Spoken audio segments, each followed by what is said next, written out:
Welcome to the official podcast of FOR ETERNIA.com. We have the power.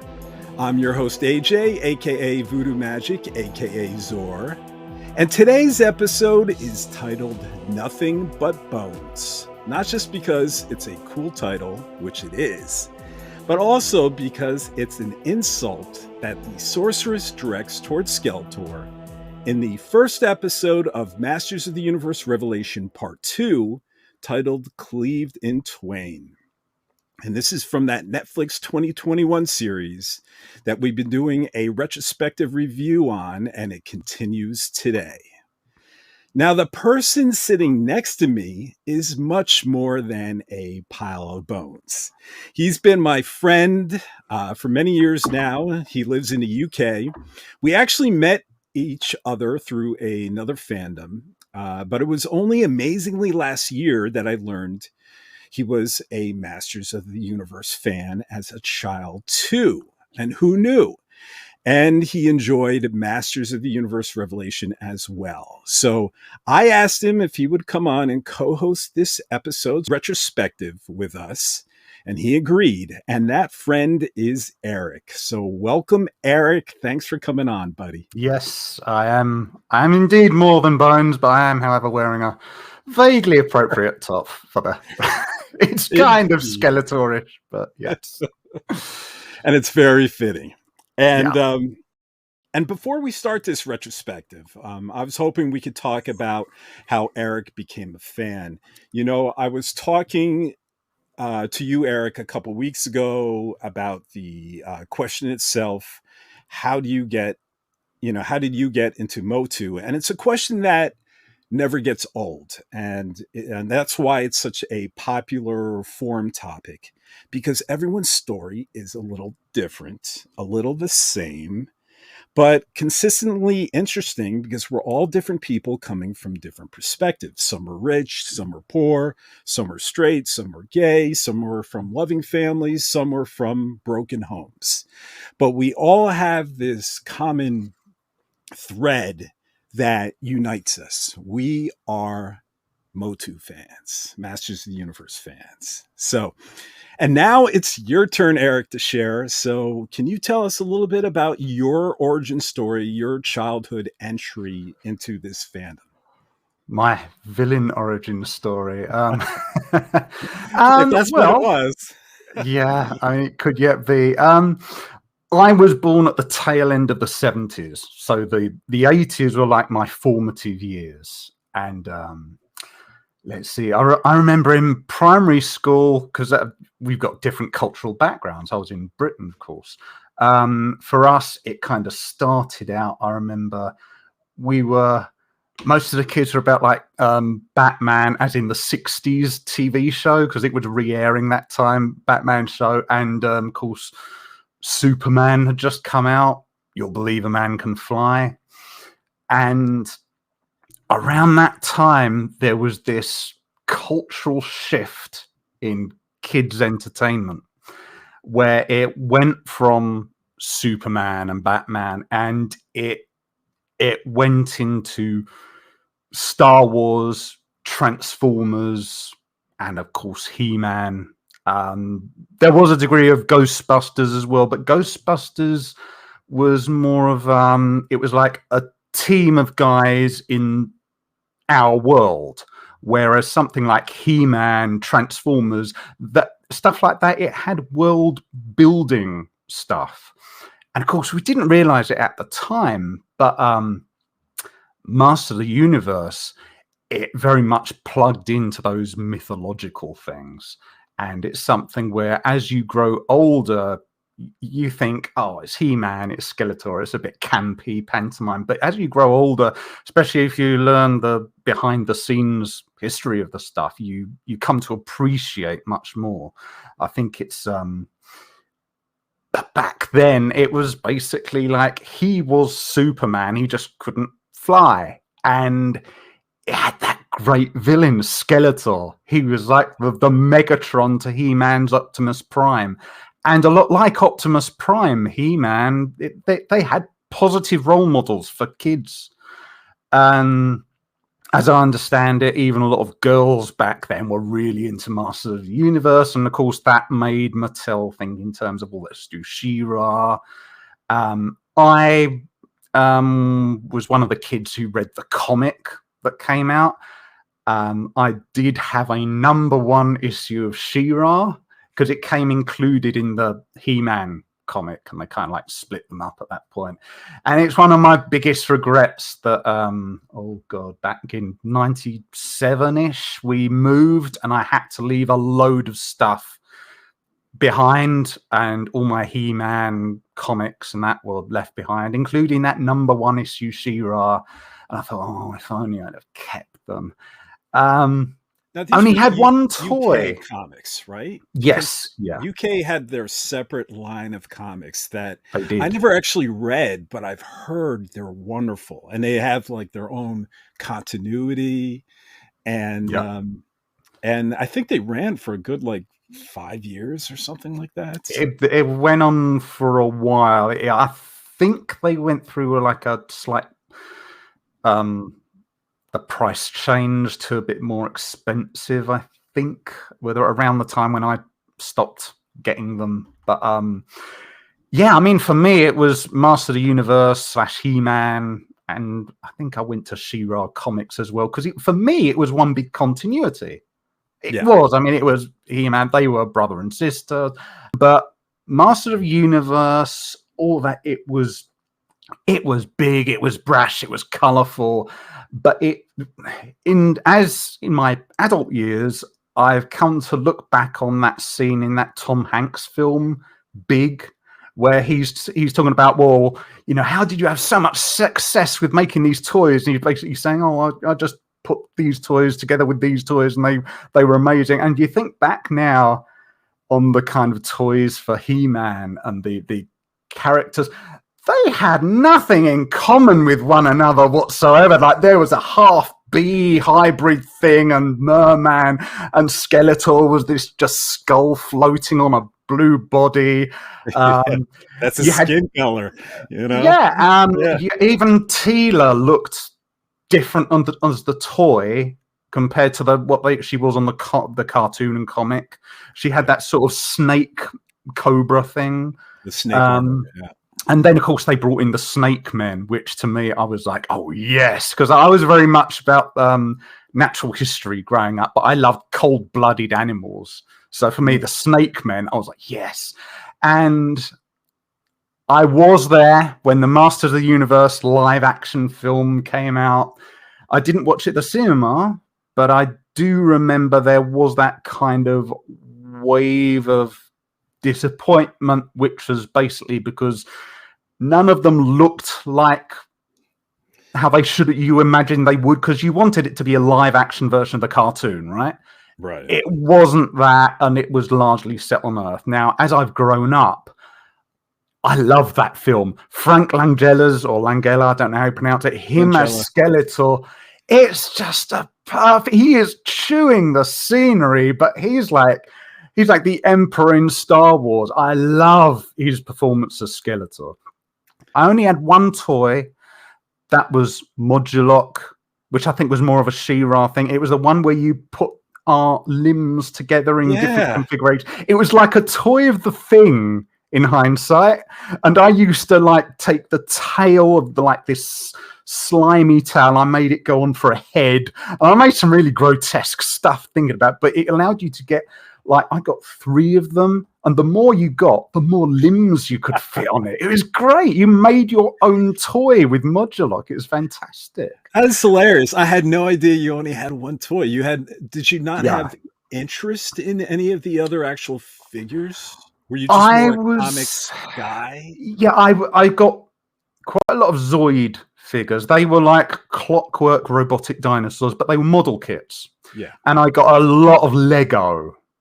It was like things that helped you, like Moduloc. You could make your own stuff. I got a fair number of Transformers, and I think on Star Wars I got quite a few things. So when it came to He-Man, it was another thing, and it wasn't in the same sort of proportions as the other toys, so you couldn't really play with them together.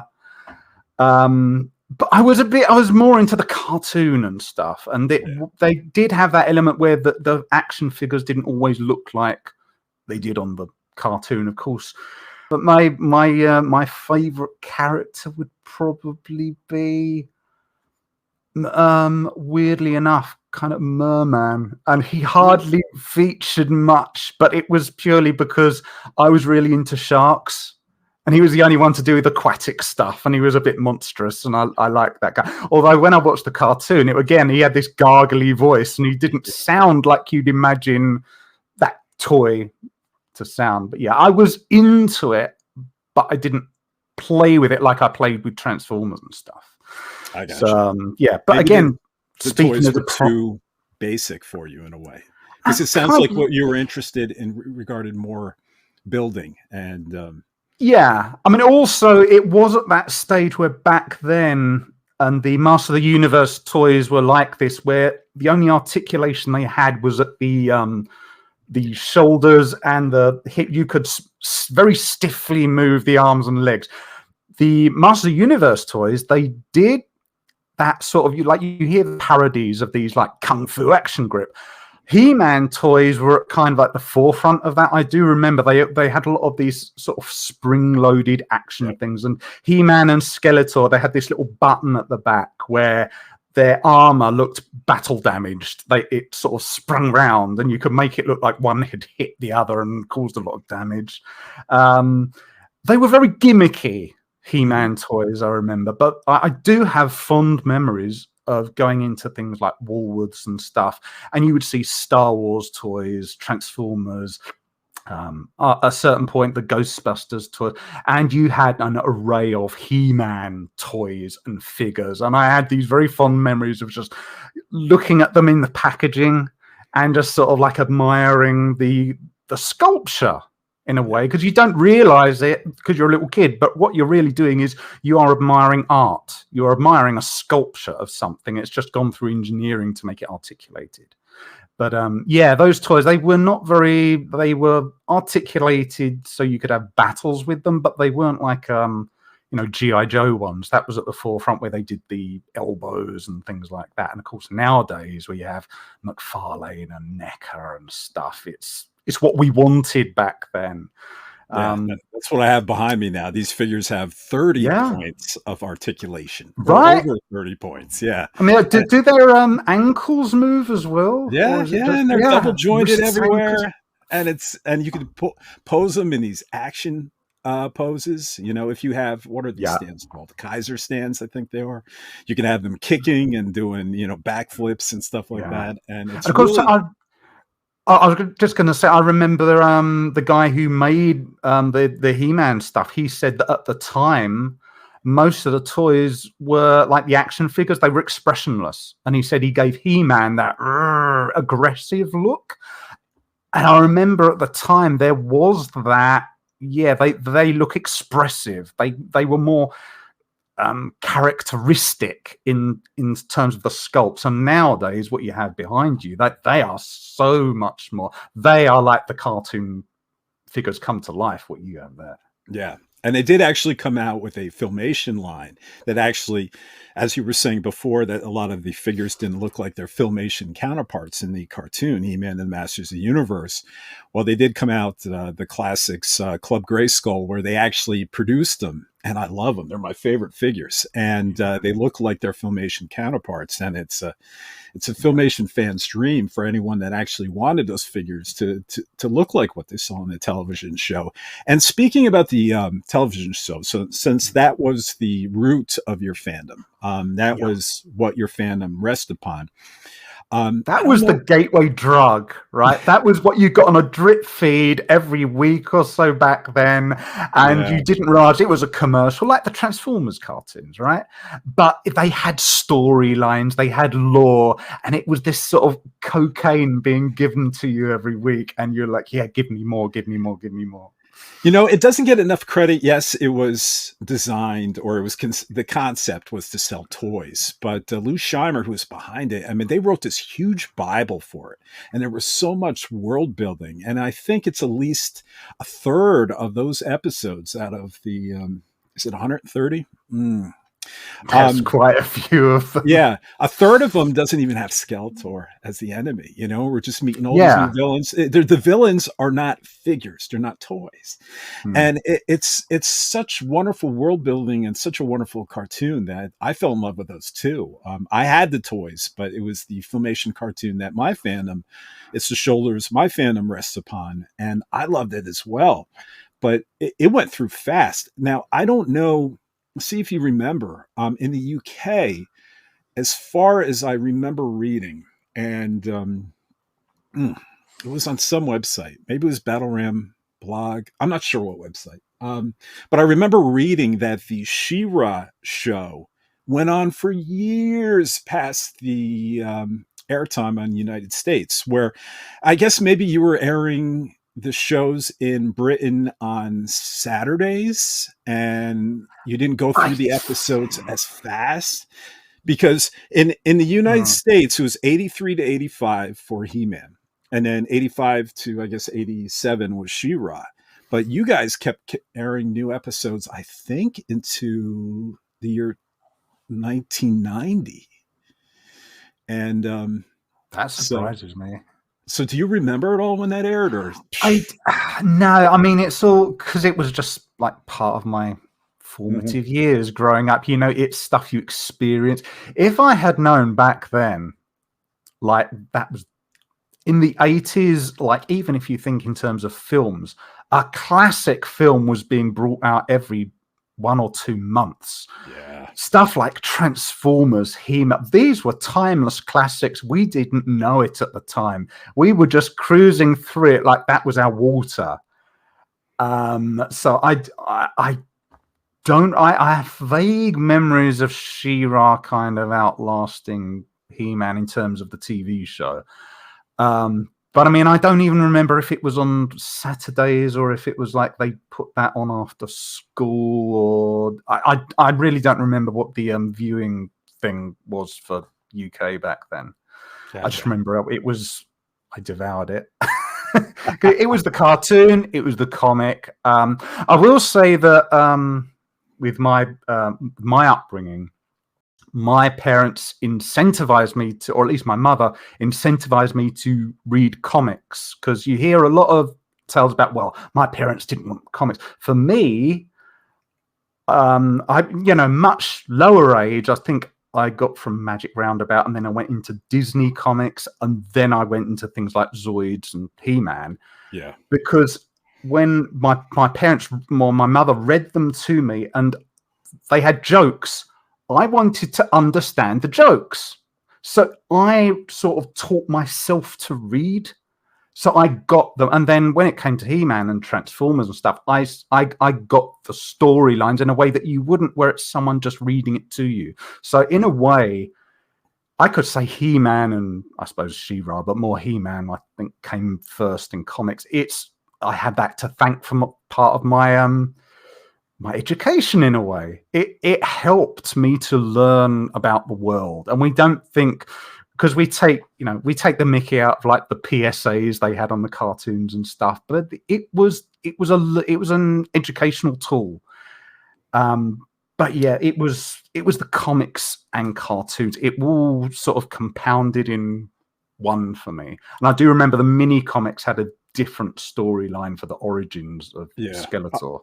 Oh yeah, that was more of a barbarian He-Man. But with those UK comics by those London editions, it doesn't surprise me that you weren't very into the toys, because you're more cerebral than I am, I think. But I mean, I was for Transformers. I got the toys, but yeah, but I didn't like those toys because they were too complicated, and it took forever to play with. They were mirroring one another here. Yeah, it was like it would take 15 minutes just for Starscream to turn into a jet, and by the time I transformed it, I'm like, I'm bored, But with He-Man, you could just take it out and immediately start playing.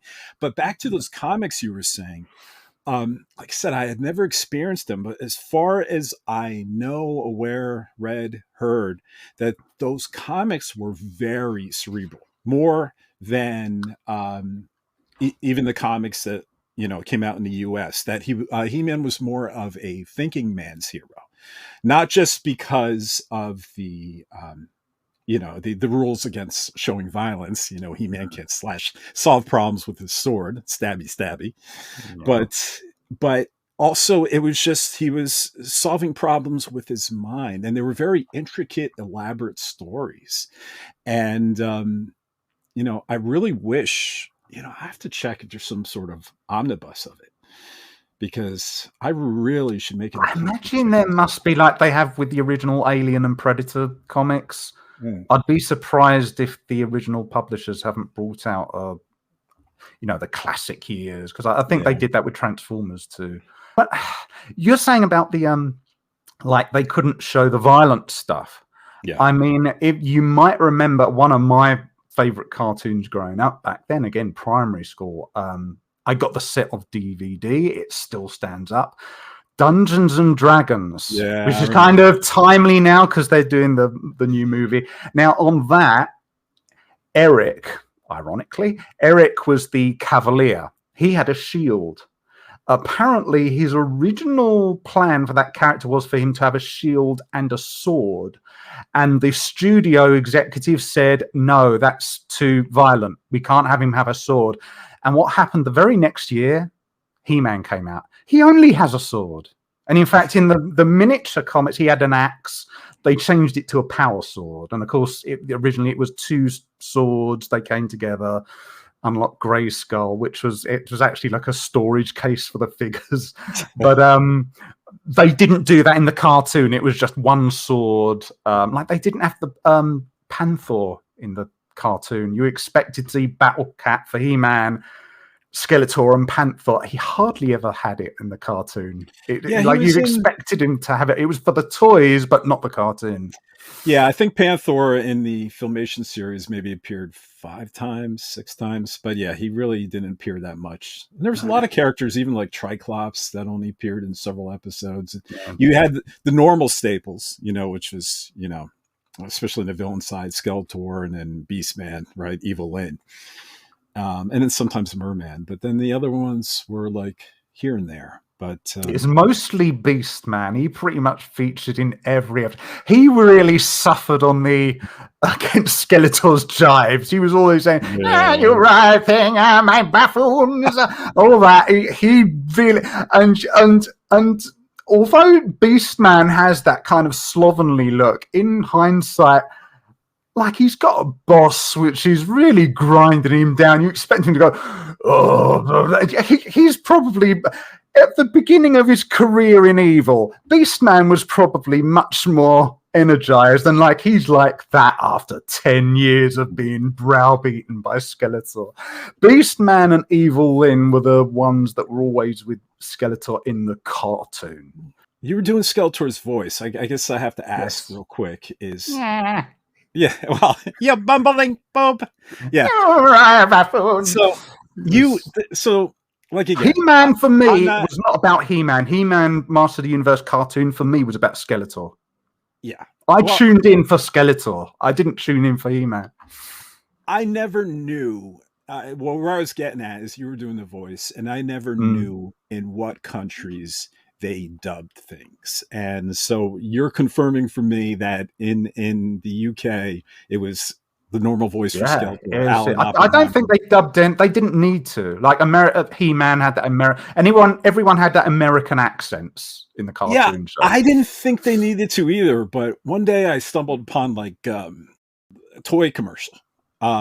And on YouTube, and I wanted to watch like some vintage toy commercial, and I recognized the toy commercial because it was like one of the first, and it starts out He-Man, and the dad is like, who's the guy with the big muscles, and the kid who looks like actor Kirk Cameron, I think it is actor Kirk Cameron, very young, he says, he's He-Man, Dad, the most powerful man in the universe. But when I played this video, everyone had British accents. He's He-Man, Dad. I mean, I'm sorry. They might have dubbed it because that would have probably. I'm thinking this is probably the toy company thinking they have to dub things for cultural appeal, because the whole point of that, it was meant to be the kid is you, the parents are your parents. So that's probably purely a toy company thing. But for the cartoons, Yeah, no changes whatsoever. I don't know if they had slightly different edits. I don't know, but voices, all the same voice actors. Yeah, we had the exact same stuff that was all universal to us. All right, my friend, I think it's time we continue our retrospective series of the episodes of Masters of the Universe Revelation. Today being part 2, episode 1, Cleaved and Twain. Now, in the audience, if this is your first time listening, we'll be doing this chronologically, similar to a sporting event broadcast from beginning to end.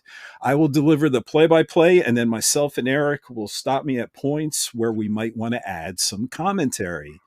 And let's not forget to caveat that we are fans, but it's hard to remember everything. So if we do get something wrong or miss something, we apologize in advance. You know, we're both fans just like you, and we got nothing but love for every single one of you. So, Eric, are you ready? Yes. All right. I am. I will say this starts out with what I was saying with foreshadowing.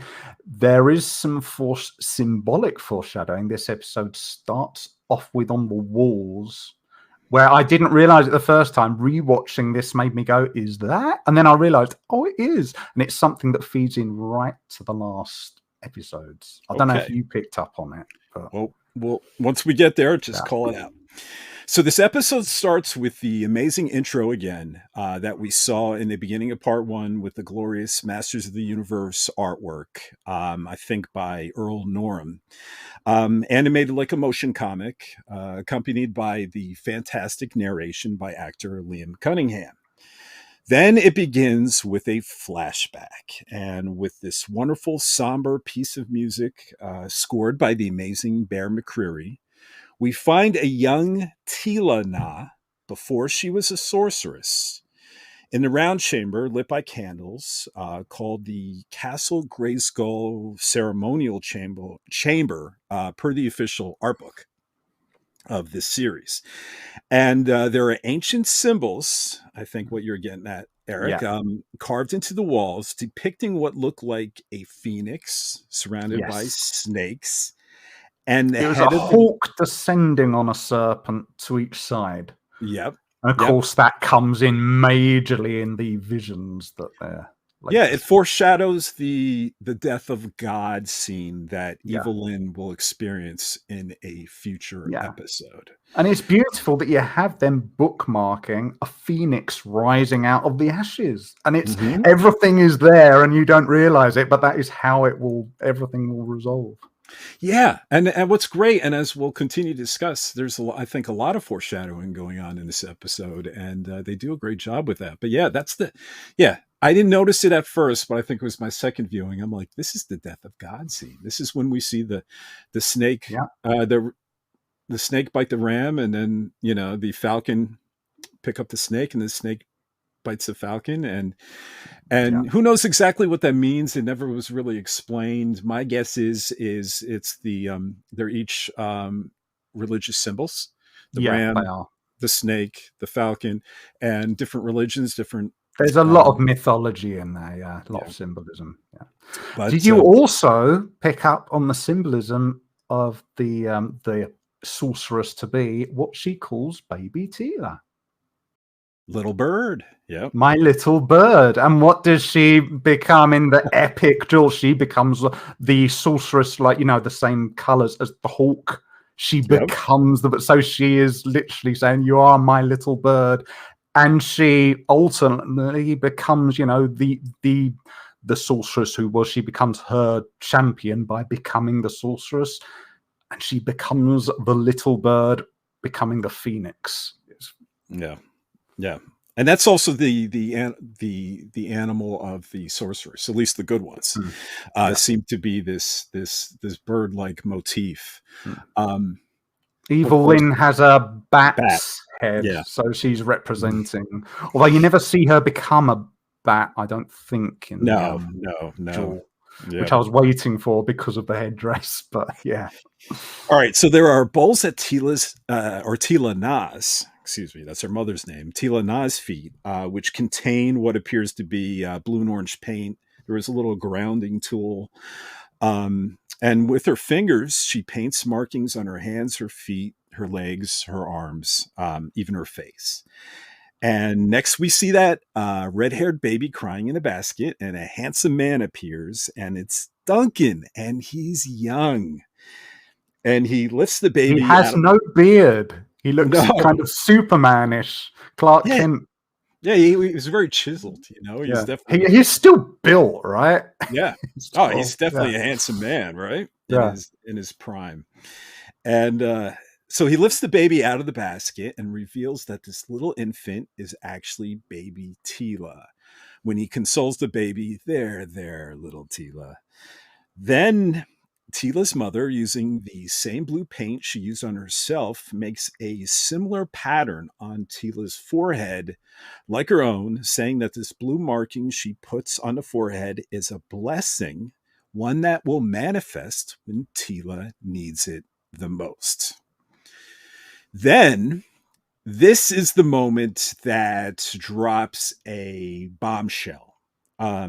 Many Masters of the Universe fans, especially Filmation fans, understood Duncan as the adoptive father of Tila. But here in this scene, with Tila's mother by her side, Duncan says the words that heavily implies to the audience that Duncan is not just Tila's guardian or adopted father, but her real father by blood, her biological father.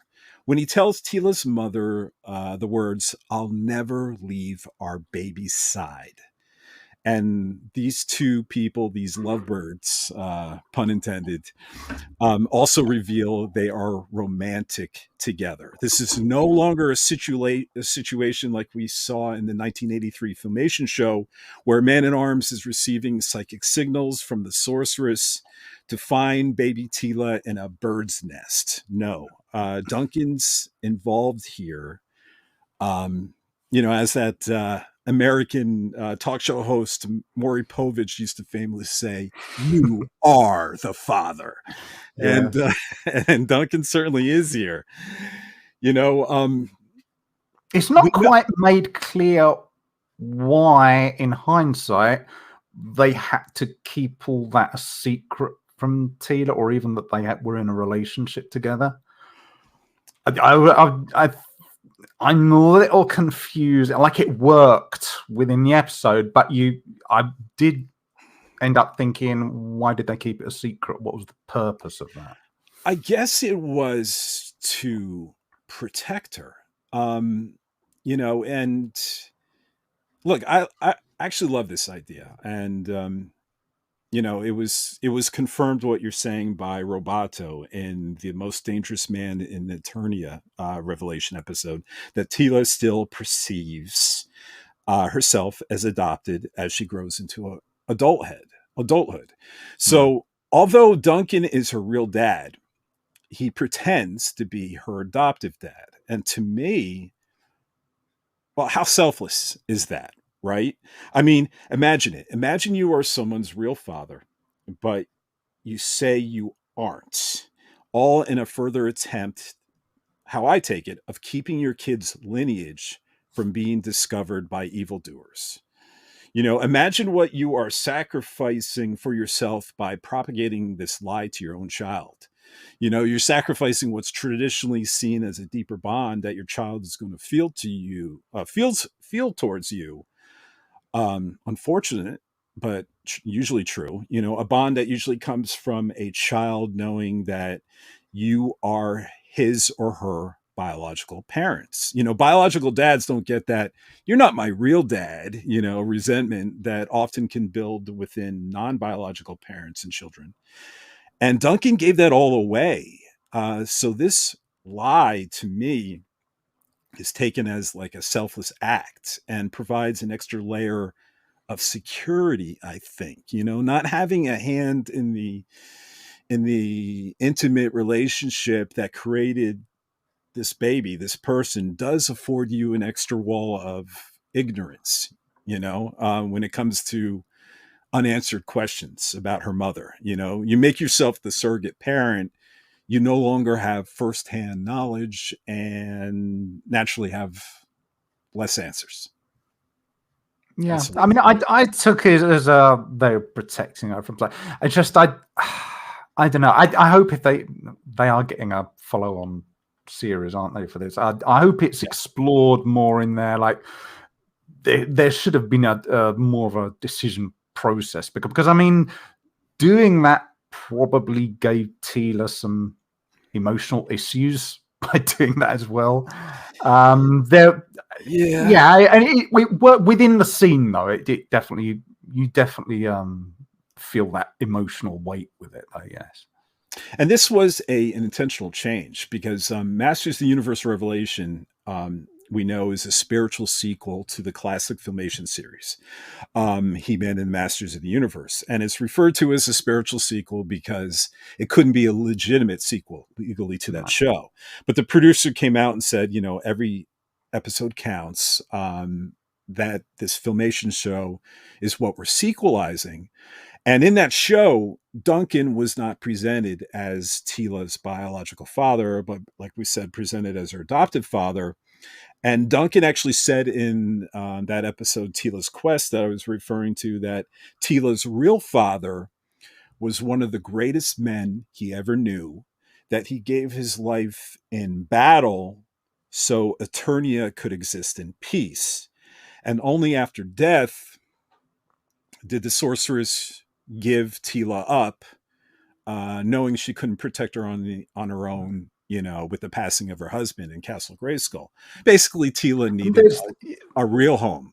But there's shades of Luke Skywalker and Anakin and Vader and all the rest. Although, interestingly, in Revelation, Adam does weirdly come like he has got a pseudo Messiah figure storyline in this, where he literally brought back from the dead, and he's this, the prophet, etc. He sacrifices himself for everyone, and then but Tila kind of shares a similar thing in this, in some respects.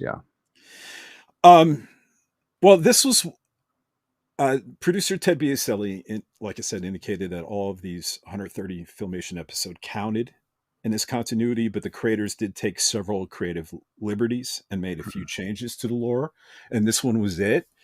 And maybe we only see part of the picture, because as far as I know, as far as they said, I mean, Kevin Smith even talked about a third one. So if they do a trilogy, maybe this will even make more sense as we see the follow-up and then the follow-up to the follow-up, So I'm sure it's they've got stuff in the background, but they might not have had time, or they tried to put in a script and maybe they had to cut stuff out and because of running time.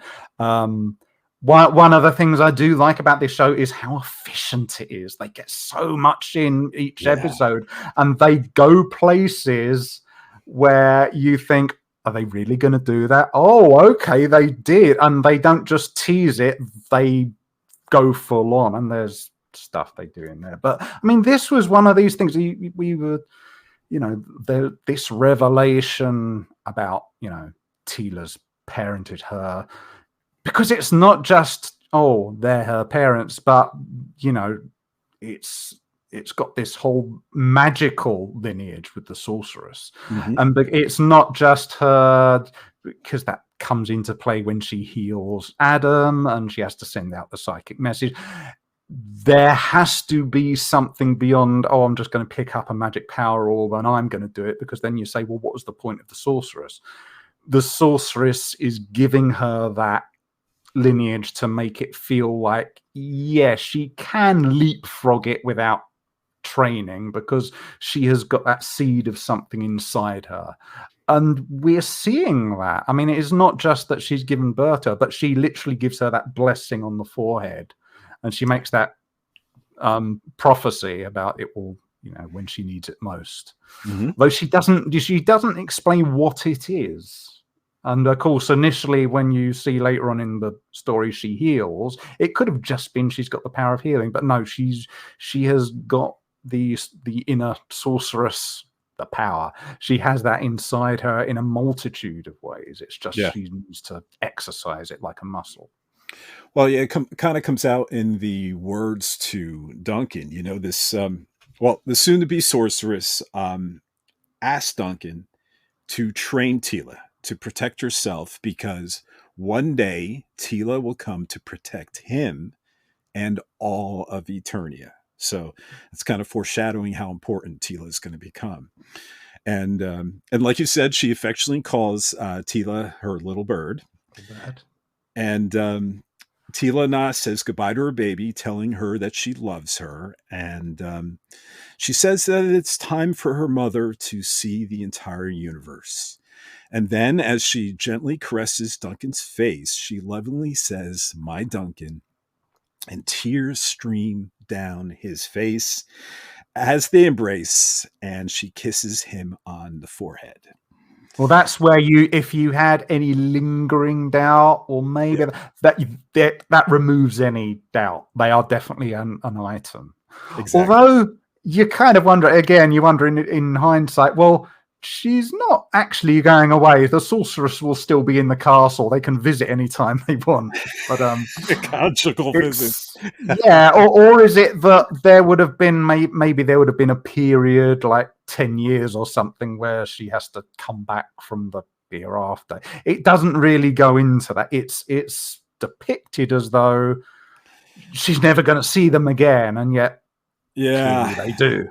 Well, they clearly see each other, but she'll never be able to be her mother, at least not openly, right? Especially, I mean, her and Tila saw her. I needed to set up a little creche in Castle Grayskull, little nursery.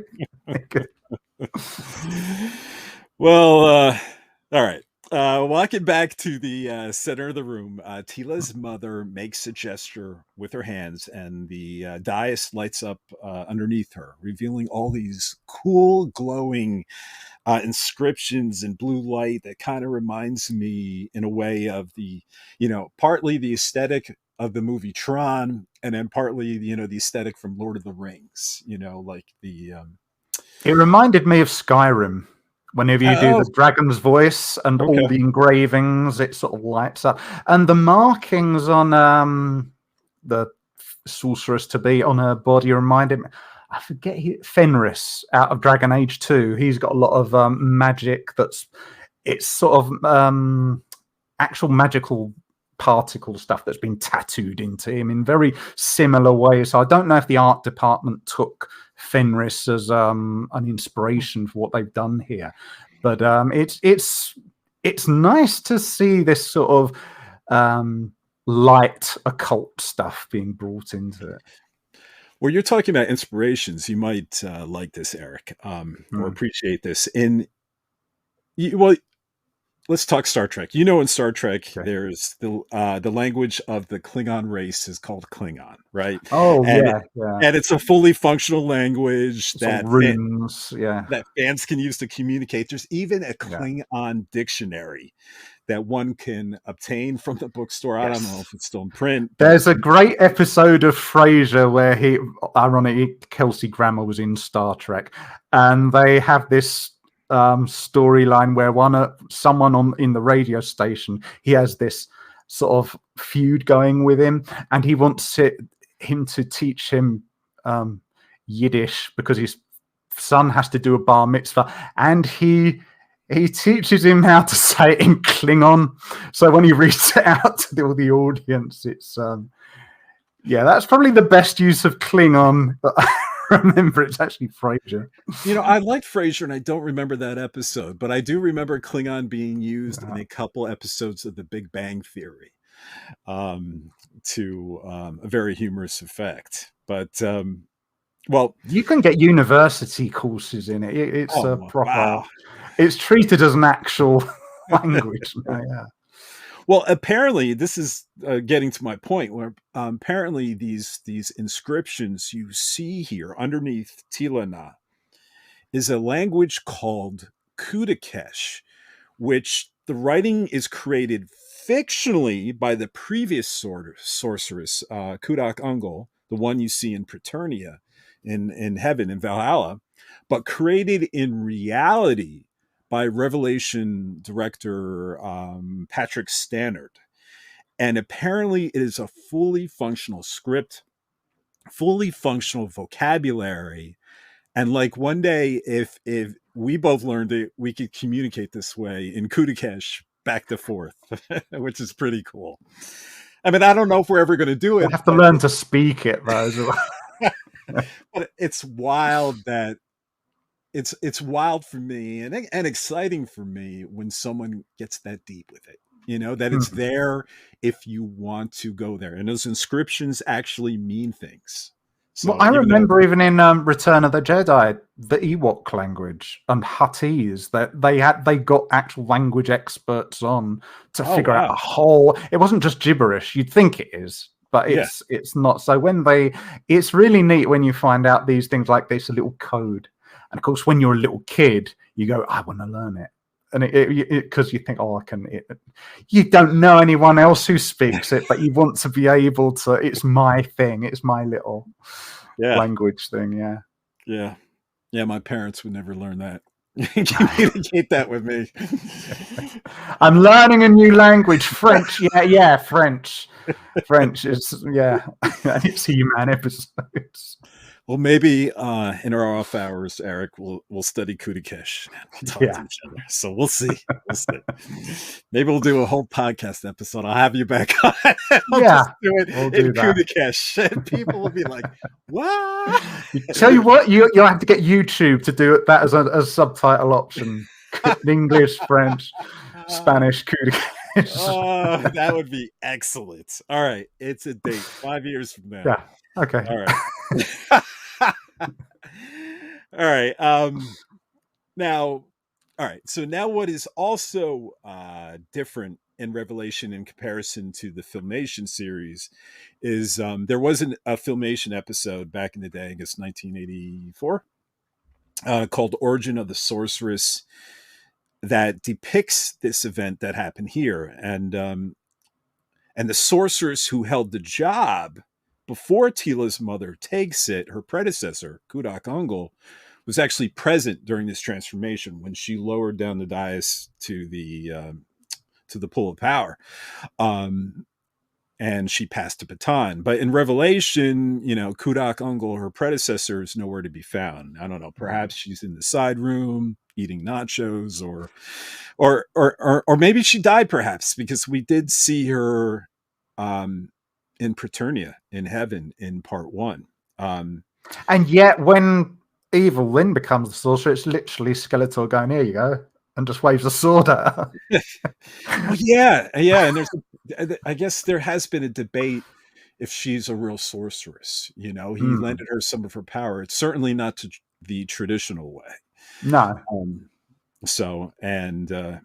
But I guess we'll get there. So, I mean, you could also say that maybe in those days, that was the ritual then, and there's no reason why a ritual can't be modified. Or maybe that was the ritual in order to attain a certain kind of ability that the normal sorceress wouldn't, or because she talks to Teela eventually about, she has to, it's like the Jedi where she said, I have to sever connections. And yet Teela says, well, I don't want to. And apparently that's fine. I get the feeling this was to sort of plug her into the universe in a different way. Because Skeletor and Evil-Lyn, they do very much, it's brute force, it's tearing open things as opposed to opening doors and more of a two-way thing. So we don't know what this ceremony completely involved, but the upshot was she left them for a while or something. And really it's about leaving Teela. She leaves. She leaves as her mother and she returns as the sorceress. And of course, later on, she returns as her mother. So it's a kind of weaving DNA strand. Now, her leaving at this moment is a very tender moment. And we finally get to witness the pool of power, and it appears to be a underground lake, because in the previous Filmation episode, we see her lowered and we see it titled or referred to as the pool of power, but we never see it. But here we do finally. And per the art book of this show, they say the surface of the lake is actually not water, but a doorway, a portal to an unknown area that doesn't rest in another dimension, but actually between dimensions. Yeah, it's like a Doctor Who type weirdness thing that just it's basically the writers giving themselves wriggle room. They can do stuff at a future date, I imagine. But this is apparently where the new sorceress can commune with the power of Grayskull. So as she steps inside the lake, the markings Tila's mother painted on herself and baby Tila begins to glow, which causes Tila to cry. Yeah, because at that point you get the idea there is a connect, because baby Tila doesn't know what's happening to her. Her mother's underwater, but the moment that happens, it glows, and that causes Tila some sort of pain. We assume it's to do with the connection between them, but they are connected at that point. Yep. And we're listening to this crying of the baby, and Tila cries herself, which just really emphasizes the sacrifice that she is making here. You know, what she's giving up. It really tugs on the heartstrings, you know. And speaking of strings, that somber tune played in the background of the scene. I do like that bit of music. With string instruments composed by Bear McCreary. It's just masterful here. And it's just another example of elevating the material, you know, deepening the emotional impact of already an emotional scene. It had resonance here. Yes. And it hits the viewer in the feels so much more because of that music. Well, you do get the feeling, like it could have been so easy, right, for the sorceress to sort of wave a hand and like Orko does with some of his spells. She could have done this and then stepped through a portal, but here you do. The music really elevates it, as you say. It feels like it's got spiritual significance. Yeah, there's a. You feel almost like you are in this echoing chamber with her. You get this is something through the ages. This is not just another thing the sorceress does. This is her thing. This is her becoming. Yep. All right, so the screen flashes bright and dissolves into present day. And we get a close-up of a much older Tila, sorceress of Grayskull, behind a force field, looking into the eyes of a much older Duncan, moments before Duncan is blasted to the ground and then bound with this like purple magic. And Evil-Lyn reveals herself to be the source of this magic as she steps up from the depths below and is artistically drawn here with such a sinister smile that I just adore. And using her wand, Evil-Lyn levitates and tosses Andra and Tila on the ground next to Duncan, bound with those similar purple magical ties. And Prince Adam isn't bound, though. The stab that he took is perceived to be debilitating enough and is tossed to the floor next to the prisoners by Beastman. And Duncan looks extremely concerned about Prince Adam's health. Because, I mean, just to frame this was part 2. So we had waited several months. And the episode before that, it did look like Adam had been killed. Here again. Here you find out he's sort of like mortally wounded here. So what you thought he'd been run through, he'd just come back to life only to be cast out again. That it was a sleight of hand thing. So it's not he just going, instead of going, I'm dead. He's yeah. And all this is happening while Skeletors. Yeah, I'm probably doing poetry. I'm going to keep bouncing back from Skeletor to Skelegod because the action figure of him in his form is actually called Skelegod. That's what Kevin Smith was calling him in the after show thing, Skelegod. So I might bounce back and forth. Either one is good, but he catches up the viewers orally with a poem he created, recounting the major plot points of Revelation Part 1. And I enjoy it. It's a clever alternative to putting a traditional recap trailer, between... Well, it's exposition done in a very Skeletor-y way. Yeah. Yeah. Oh, he certainly loves to hear himself talk, doesn't he? Yeah. Yeah. But he So, does that sort of gloaty, fetch the mhm. sword, the sorceress cried, and it was all for Skeletor. Oh no, I love it. I love it. He's chewing scenery. And He is Skeletor, such a diva. he At is. heart, Skeletor, he likes to be the big muscular, but he's such a diva. And Skelegod here says that the power tastes like copper. And when Evil-Lyn inquires what tastes like copper, my lord. This is my favorite Skeletor line of the whole thing. Yeah, Skelegod answers time, I think, or perhaps it's just the stars. That's a beautiful one. It encapsulates someone who has been given a completely different perspective. Their mind works in a completely different way. This is something that Doctor Who sometimes plays around with the Doctor. He's not human. He's a Gallifreyan. He is literally plugged into time. And sometimes they have the character do that. Here you get a similar thing. Like he is, some people they see sounds.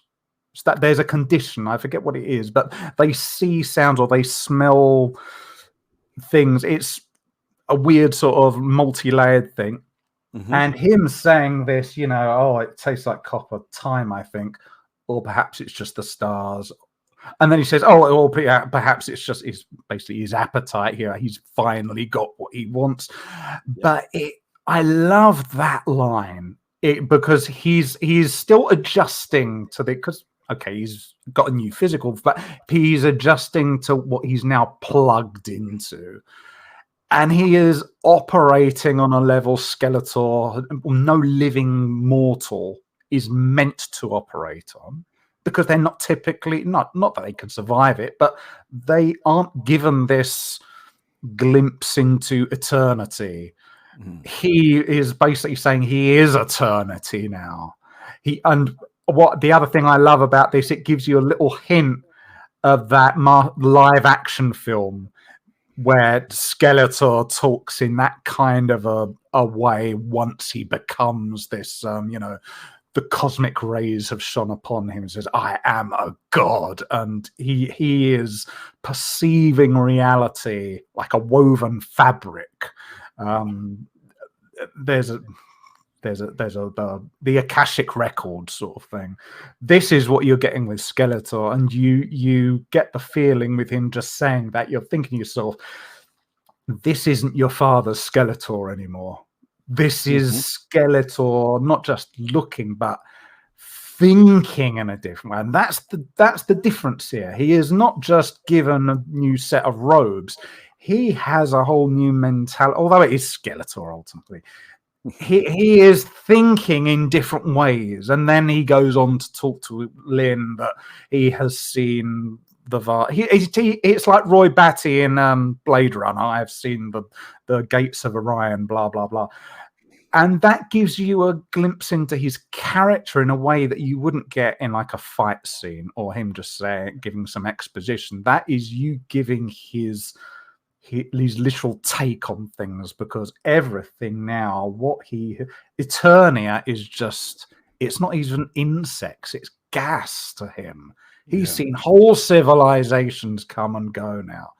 And that line, it tastes like copper. And of course, what are we familiar with tasting like copper? Blood. So it goes to life. It tastes like life. He's actually saying, without saying it, but to him it tastes like copper. He's basically talking about life, and time is life, I think, or maybe it's just the star. Everything is life woven attached. It's such a beautiful line, and to me this is the Skeletor line for me in Revelation as a whole.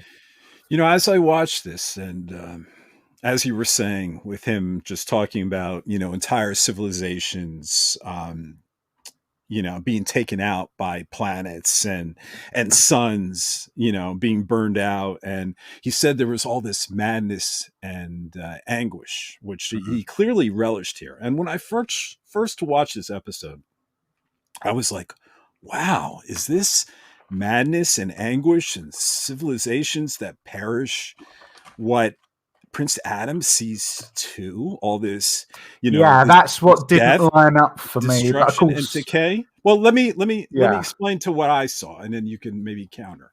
Yeah. So, as we watch how Evil-Lyn sees the universe in later episodes, I think people with the power see the universe in their own image, in a partial reflection of themselves.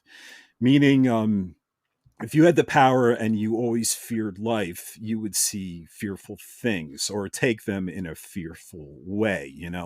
That one's perception is that thing they call motivated perception, as in one with power sees not exactly an accurate representation of what truly is. People's perceptions are selective anyway. People, as we're touching upon this before, people stare at an image and they see two different things, or sometimes people see different colors. There's a famous image on the internet, I think it's this dress, where people just see either like black or they see white, and it's crazy. And so having the power probably can be dangerous if it's held by weak-minded people or evil people, as we see here, and weak-minded, as we'll see with Evil-Lyn. And it's probably why being the sorceress and the champion of Grayskull requires the purest and best of hearts and minds. Yeah, because what I was going to say is I was waiting in that moment for the sorceress to change and do... in the episode where the Borg were introduced in Star Trek Next Generation, there might have been another one, but Q and Picard have this verbal duel, and Q is saying, like, the worst of humanity. Oh, humanity is this, that, and Picard counters him, and he uses a Shakespearean quote, which I don't quite remember, but he says, how like a god, how like a blah blah, and he talks about this is humanity. Yes, we've got negative parts, but we've also got positive. And I was waiting for the sorceress to say yes, but it is also beauty, it is also this, and she doesn't. But the final episode you do get, and it's Teela talking to Lyn, because Lyn has a similar thing as Skeletor. She sees only nihilism. She sees desolation. She sees there's no point. Skeletor here talks about we want to see an architect, but at the end of the day, it's chaos. And Teela and the sorceress, I imagine, they see yes that, but there is also beauty. There is structure. There is not nihilism, and yet Lyn's actions later on, she wants to destroy because she doesn't see the universe as worth existing. Whereas you can then take from that, well, the sorceress was wanting to save reality because she very much did see the good in everything. Here, Skeletor is not seeing the good in everything because you'd see it when he kills the sorceress and Duncan's reaction to that, and he says, ugh, grief. He's a psychopath. He's a sociopath. He doesn't have the capacity. So maybe he might be seeing some things, but because he can't interpret, he's not capable of interpreting it. It's like he's seeing an instruction book and it's written in German. He doesn't know how to read German. So all he's going to see are the pictures for how to put together this IKEA thing. And he'll go strictly by the pictures, but he's not seeing the written word. It's the equivalent of that. So all he's seeing is, oh, there's no architect, it's that and the other. And I really wanted the sorceress to chime in. She doesn't. It's a shame, but it does eventually come back. And it's what you said. I think the power is neutral and it's just amping up whatever is there. Or in the case of Lyn, what she was conditioned to be like. Yeah, I think Skelegod says, it's all about just unrivaled power. Everyone's insignificant. Because he is all about power. He only cares about power. Well, the line important with him there is, "You would have loved it, Lily." Meaning he loved it. He loved what he saw. In the same way as later on he says, "Oh, you have to be careful. It can be awfully addictive." But you get this feeling like for him, being addicted to this swirling cosmic vortex of nothingness, it titillates him. Yeah. And you got the feeling that with Lynn, she would have had a different take on it. She wouldn't. I mean, you see her. She's horrified by it. Skeletor clearly is not horrified. Skeletor, it's like foreplay to Skeletor because that's what he gets off of. And that's why I love the live action version, because you have Frank Langella brought that Shakespearean quote into it. I must control or own everything, or I control nothing. And that's what you see here. Skeletor, he's got everything, and yet he feels like he owns nothing because he still wants to kill He-Man. It's just a means to an end. Right. And in further episodes, I mean, we're going to see, and I'm going to save most of that for another retrospective, but we see Evil-Lyn, we see her childhood. She's really damaged goods. And once she sees the universe, I personally equate it to, she sees it as something dying, and there's the carcass, okay? But the sorceress sees the grand design that when something dies, it feeds nature and it's reborn, right? And that's with the phoenix and everything else that Evil-Lyn, based on her own experiences, only sees the death and the destruction and the horror and doesn't see the grander design. And of course, what did we find out on this episode? She's just had this revelation that Skeletor has been feeding off her like a parasite. Yeah. She is herself the cadaver that a scavenging vulture has been silently feeding without it being aware. So for her, she's seeing herself in the universe, maybe. Yeah. Whereas Skeletor is seeing, like, what is Skeletor? Skeletor feels empty. And he is saying there is no architect, it's all emptiness. He has got this insatiable appetite. He is forever chasing the dragon. And in some episodes in the old cartoon, he was literally chasing the dragon. But Skeletor is forever chasing the dragon because he can't ever attain what he wants because he doesn't know what he wants. He's like the Joker in the Batman films. I'm like a dog after running after a car. I wouldn't know what to do if I had it, if I caught it. Skeletor thinks he would know, but he doesn't. Evil-Lyn, she gains access, she turns the key, and to her, but she's just had this revelation. She is this gutted carcass because Skeletor has taken all that. You used me. And he says, yeah, of course I used you. He's all but saying, bitch. Of course I did it. What the hell did you think I was? I'm Skeletor. What the? All right. Well, we'll get there in 1 second. So we're jumping ahead. So, but all right. So let me backtrack us a little bit and say that Skeletor approaches the sorceress with her force field, and that she's shielded within. And Skeletor is sliding the power sword against it and walks around it and mocks her. And it's a great callback to the 1987 live-action Masters of the Universe theatrical film, where Skeletor, played by Frank Langella, does the same thing with the sorceress, played by actress Christina Pickles. Yeah, it's this sort of torchlight. It's this tube of light that's around her. Yeah. And like you were even suggesting before, and she's growing old in that one as well. Yeah. And here you got a similar thing because the magic has gone here. And she's not definitely at full strength, and she had let the power come to Eternia before herself. And Mark Hamill, he's really chewing the scenery here with his dialogue, and actually, it doesn't surprise me that Mark was nominated for a Children's and Family Emmy for his performance. And he deserved to win. He didn't win, but he was nominated. But so Skeletor goes on this master of the monologue. And the bleeding Adam notices movements in the shadows, and he cracks a smile. And Teela, looking at him like she could read his mind, looks frightened and quietly shakes her head. No, don't do whatever you're going to do. But Prince Adam doesn't listen to her and gets up. And just when Skelegod... Without any trouble, even though he's been penetrated from the rear, he's getting up. It's not... Well, no, he's holding his stomach. And if you remember, there's a blue pile. And no, I think he did have trouble. If you watch it again, he was kind of hunched over and pushing himself up. And he stood up.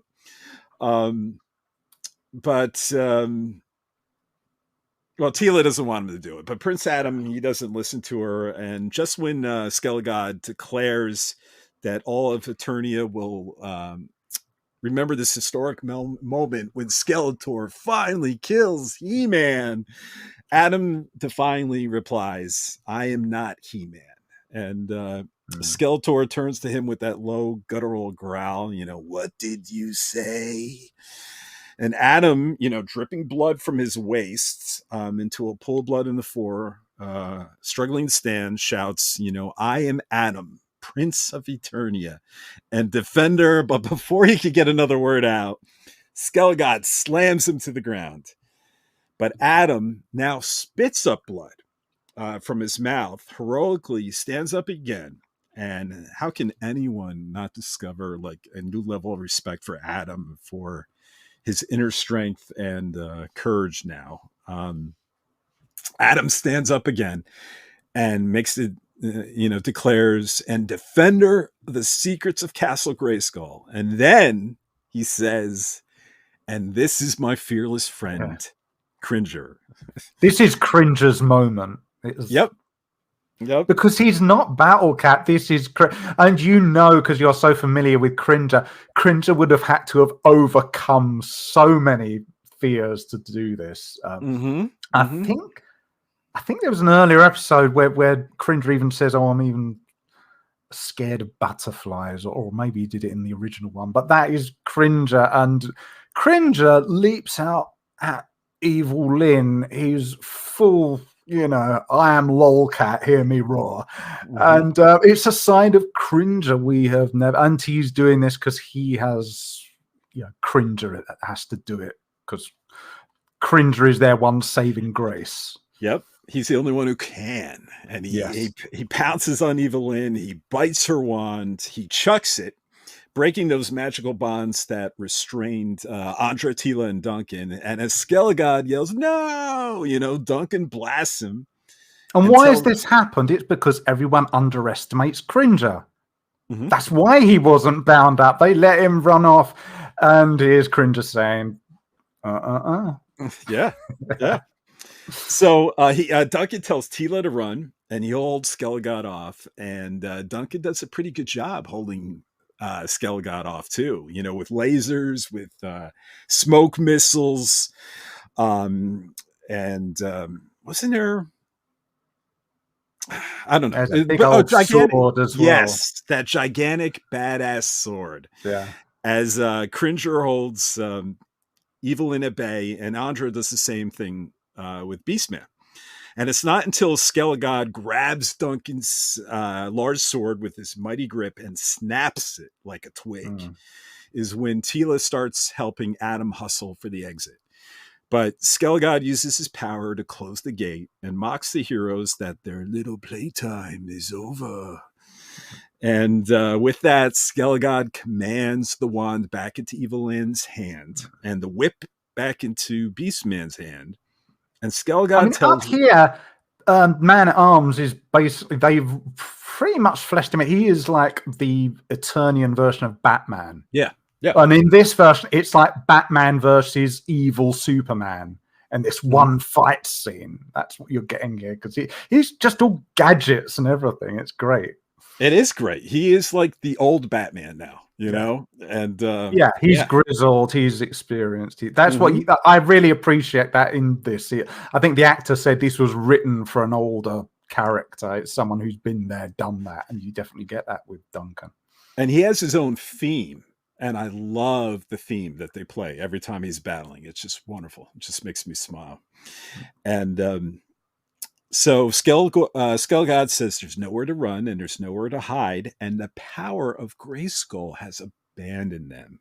And at this point, sorceress had enough. So transforming into energy, the sorceress vacates the force field and gets between the heroes and the villains and manifests back into humanoid form. And she casts a spell that knocks out cold both Beastman and Evil-Lyn, but has little impact on Skelegod. And Skelegod tells the sorceress that she doesn't have enough power or magic left to engage him, but she replies, I may not be at full strength, Skeletor, but you're only playing a god, and you forget what you truly are. And of course, Skeletor can't help himself but biting here and says, what is that, sorceress? And she replies, you're nothing but bones. And suddenly the sorceress unleashes a death ray. It looks like a gigantic death ray upon Skelegod, a blast that he's only able to counter with the power sword, using it to split the magical beam into two. And it still pushes him back, though, and Skelegod has to dig in with his feet and advance slowly to get to the sorceress step by step, grunting, but he is advancing. And when the sorceress realizes her death ray won't be enough to stop the evil demon, she pulls one hand back towards Teela, Andra, and Adam and starts casting a spell to send them far away, to essentially make them disappear. She chants Zor Faseka Shuk Mota. Zor Faseka. Tell me if you start disappearing, Eric. Shuk Mota. And you did say you were going to start speaking that language, and here we are. Well, she did it with more emphasis. The prophecy has come true.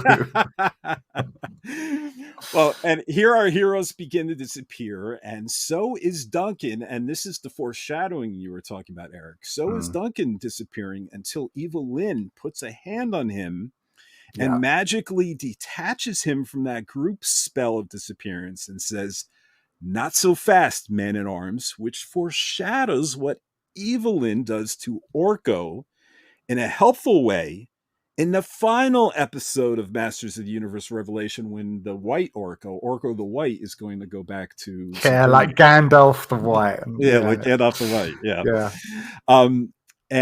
But she says, not so fast. So again, it's another nice foreshadowing in this episode to the final. But I digress. The sorceress collapses, and Skelegod runs for the heroes, but Prince Adam, Andra, Cringer, and Teela disappear just in time, just barely avoiding his grasp. I was waiting for them to give him a curses, and they didn't do it. Well, instead, Skelegod totally... He does a Kylo Ren. He starts banging the floor with a power sword. He starts swinging his sword in every direction, cursing, making grunts.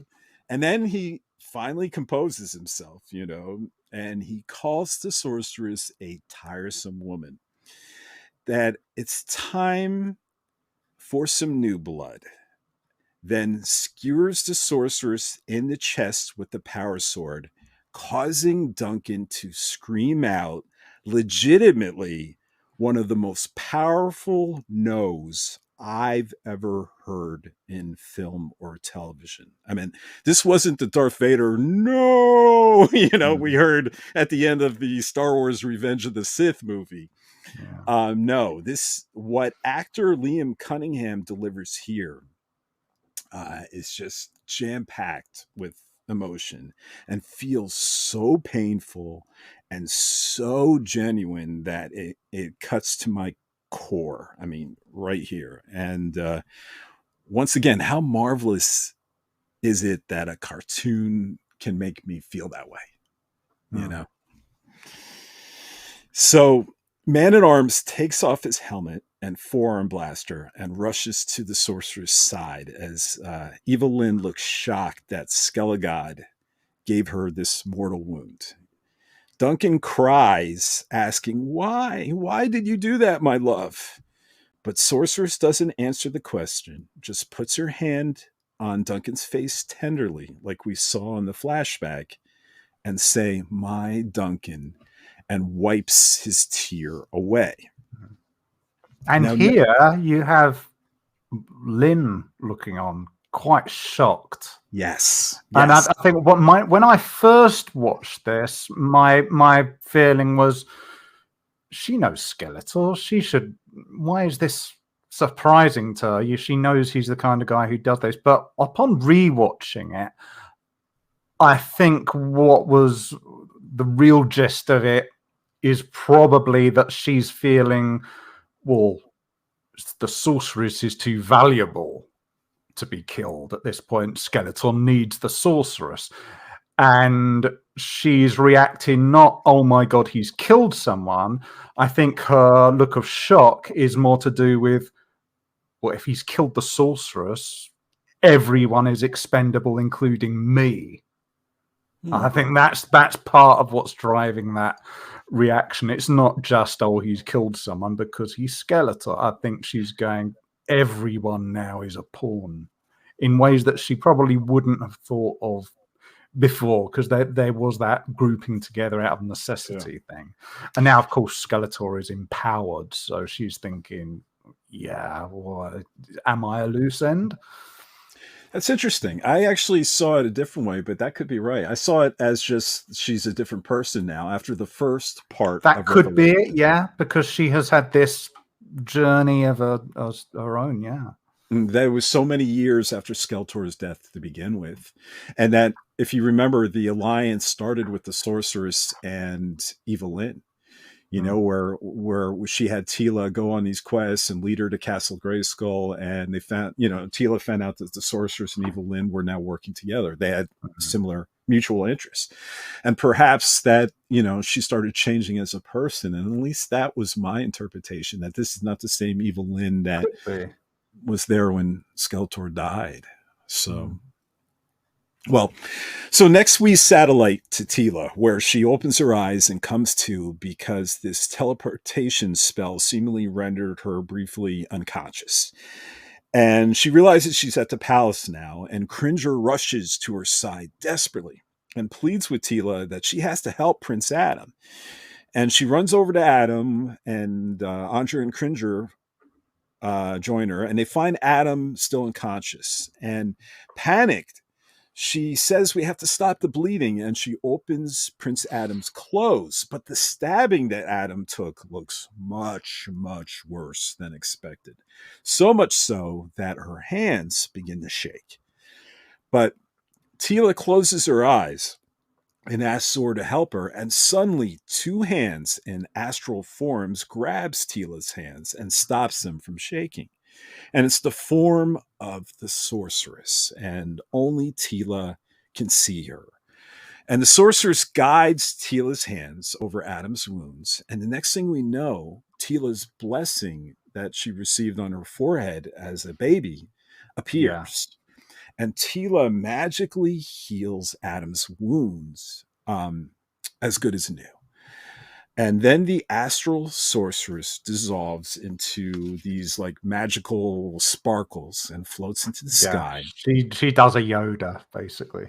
Yeah. And we hear her voice say, perhaps just to herself, "I love you, little bird." And then we cut back to the gut punch of all gut punches, at least to me. And we see Sorceress's hand still on Duncan's face as it slides off and falls to the ground. And her body begins to disintegrate into particles into the air as Duncan holds the disappearing sorceress in his arms. And he yells, he screeches, he begs, "No, my love, don't leave me." And then he yells out such a painful shriek, delivered amazingly by Liam and matched by the artists that captured this like cry of devastation and loss with such a unbelievably painful look drawn upon Duncan's face.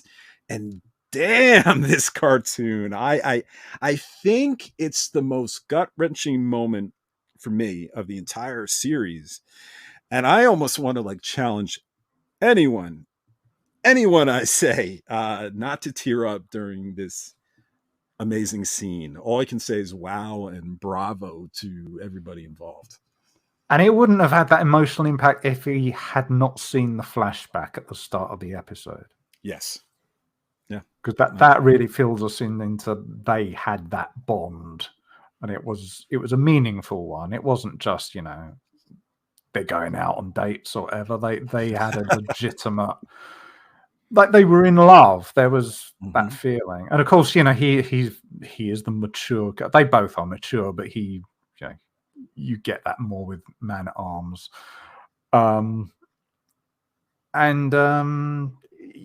It could have easily gone two ways at this point. If a character suffers that kind of loss, here it's that no took the energy out of him. But it could have easily been he's got nothing else left to lose.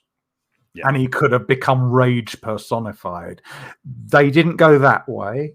And I think the usual way they go. Yeah, by doing that, I think that that played more into Duncan's character because he is more level. Even at moments like that, he has got that not nobility, but he understands. He's not a teenager. He's not going to fly off the handle. He knows certain things aren't going to change what he's upset about. So I've lost. All I can do is be led off. And Beastman's how grumpy look behind him. But it could have easily gone either way. But here it was he has the devastation and that's it. He has no more left to give.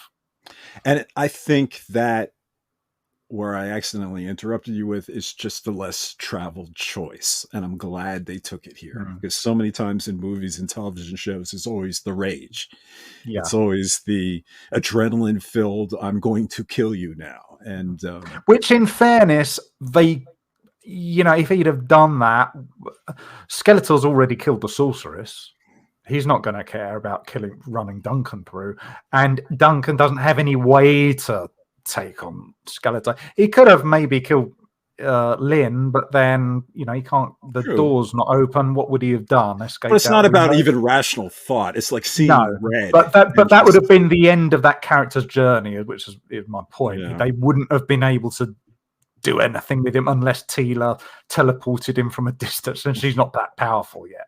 No. So they kind of had to do it this way. But I think the way they did it felt like it paid respect to a loss that personal and devastating. It felt like it was a human reaction. In the same way that even though it got mocked a lot in, the third party critics, the way that Teela reacted after Adam died, that felt like a human reaction. People don't think things through. They make decisions, and maybe Teela would have woken up like a week later and gone, "Oh, I shouldn't have done that," but she'd have stayed the course because this is the road I'm on now. And this felt like another one. It felt like a very human reaction. This didn't feel like a cartoon character. This felt like a man of mature years reacting like he's just been hollowed out to the core. Yeah. Yeah. And it reminded us that he is not even though he's depicted like a superhero, he is not a super. That's the difference between him and Roboto, who also had a sacrifice that did a great service to his character. He has emotions. He is not He-Man. He is another. He's just a very good engineer. He's a soldier, but he is just a normal. He is a human like anyone else. Okay. Yeah, and you were talking about Teela, people forget about all the different stages of grief, and one of them, a big one is anger, and denial. Denial, yeah. And look, it's just, I'd mentioned this in the other retrospective, just real quick. There's, it's the same thing that happens in Human Condition when you find out secrets about someone that you love that you can't act upon, or you can't confront them.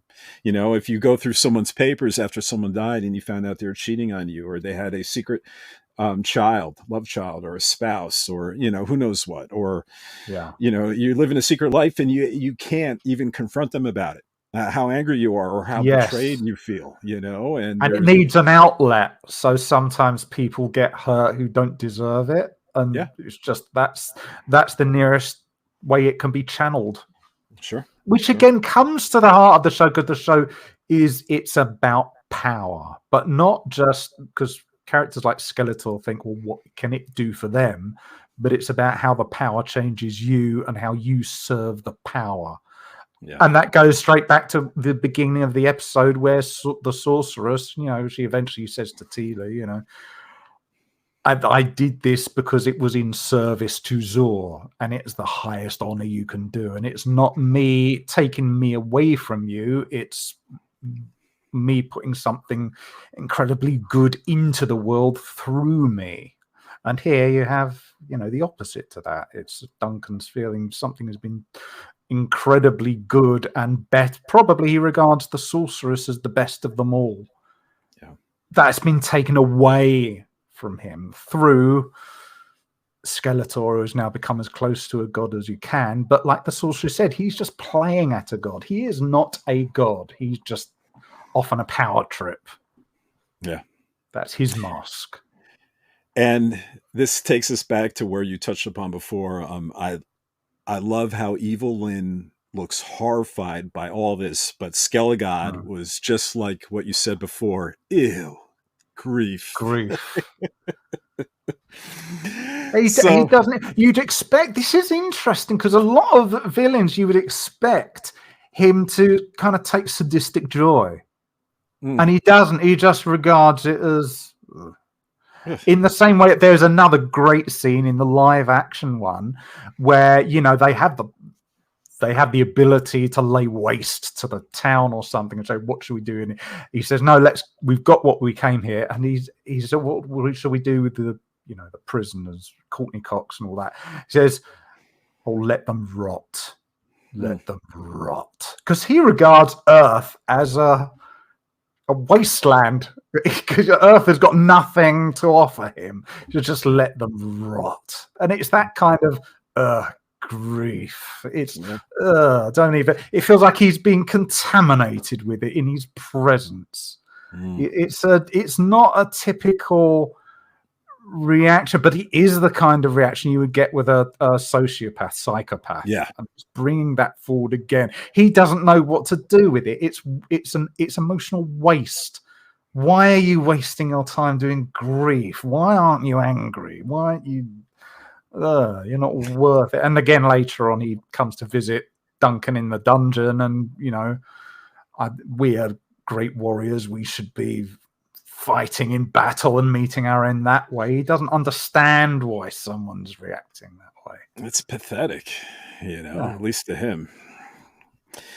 So per Skeletor's orders, Beastman locks Man-at-Arms down in a dungeon, and Skelegod tells Evil-Lyn that men and women are born solely to die, and he sees the universe as one giant abattoir, which means... That was a great line. Slaughterhouse. It is. Abattoir. What is it? Abattoir of a universe? Or yep.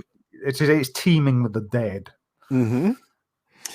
And gods, however, he says, will live forever. So Skelegod points the sword at Evil-Lyn and turns her into what the Powerhouse Animation Studio refers to as Skelesorceress. Oh, wow. Yep. And Skelegod crowns her as the new sorceress of Grayskull. And personally, I am really dazzled by Evil-Lyn's new bat motif design. And apparently, as it's been... She's sexed up, isn't she, in this version? Well, yeah, and it's like around the legs and stuff. It's a lot more in the I think it was in the art book and in some interviews, but it's an outfit that represents how Lyn is perceived through Skeletor's eyes. Yeah, that's a good point. It's partially a mere object to please him, to serve him, to give him pleasure, including sexual pleasure, right? But it's basically it's basically a manifestation of Skeletor's dark desires. So, and it's really a well-crafted outfit considering what it represents, I think, at least. So it would have been neat to see her to turn into a bat, though. I was expecting that. It doesn't happen. Yeah. So Skelgod goes on and to tell because the other way is playing into the sexual debate. The bat head, it's got fangs on, so it's giving her a vampiric look as well. Yeah. There's that vampire aesthetic as well. Even though it's not, it goes in with her pale skin. She's all but got fangs herself, but the headdress has got fangs on. So Skelgod goes on to tell Sorceress Lyn that before he was atomized by the orb, he quickly cast his soul in Lyn's wand for safekeeping. And from there, he fed on her like a tick, slowly regrowing his body from hers, and then whispered the whims and wishes that brought her here to this moment. And as you were saying before, Lyn looked violated and says, "You used me." And Skelgod says, "Of course I used you, and I paid you back with some of my power." Which, let's be fair, he's got a point. he has enhanced her through it. He hasn't gone, I've just repaid my debt to you. You just didn't realize I owed you one. But he's doing it to use her, ultimately. She is still a tool.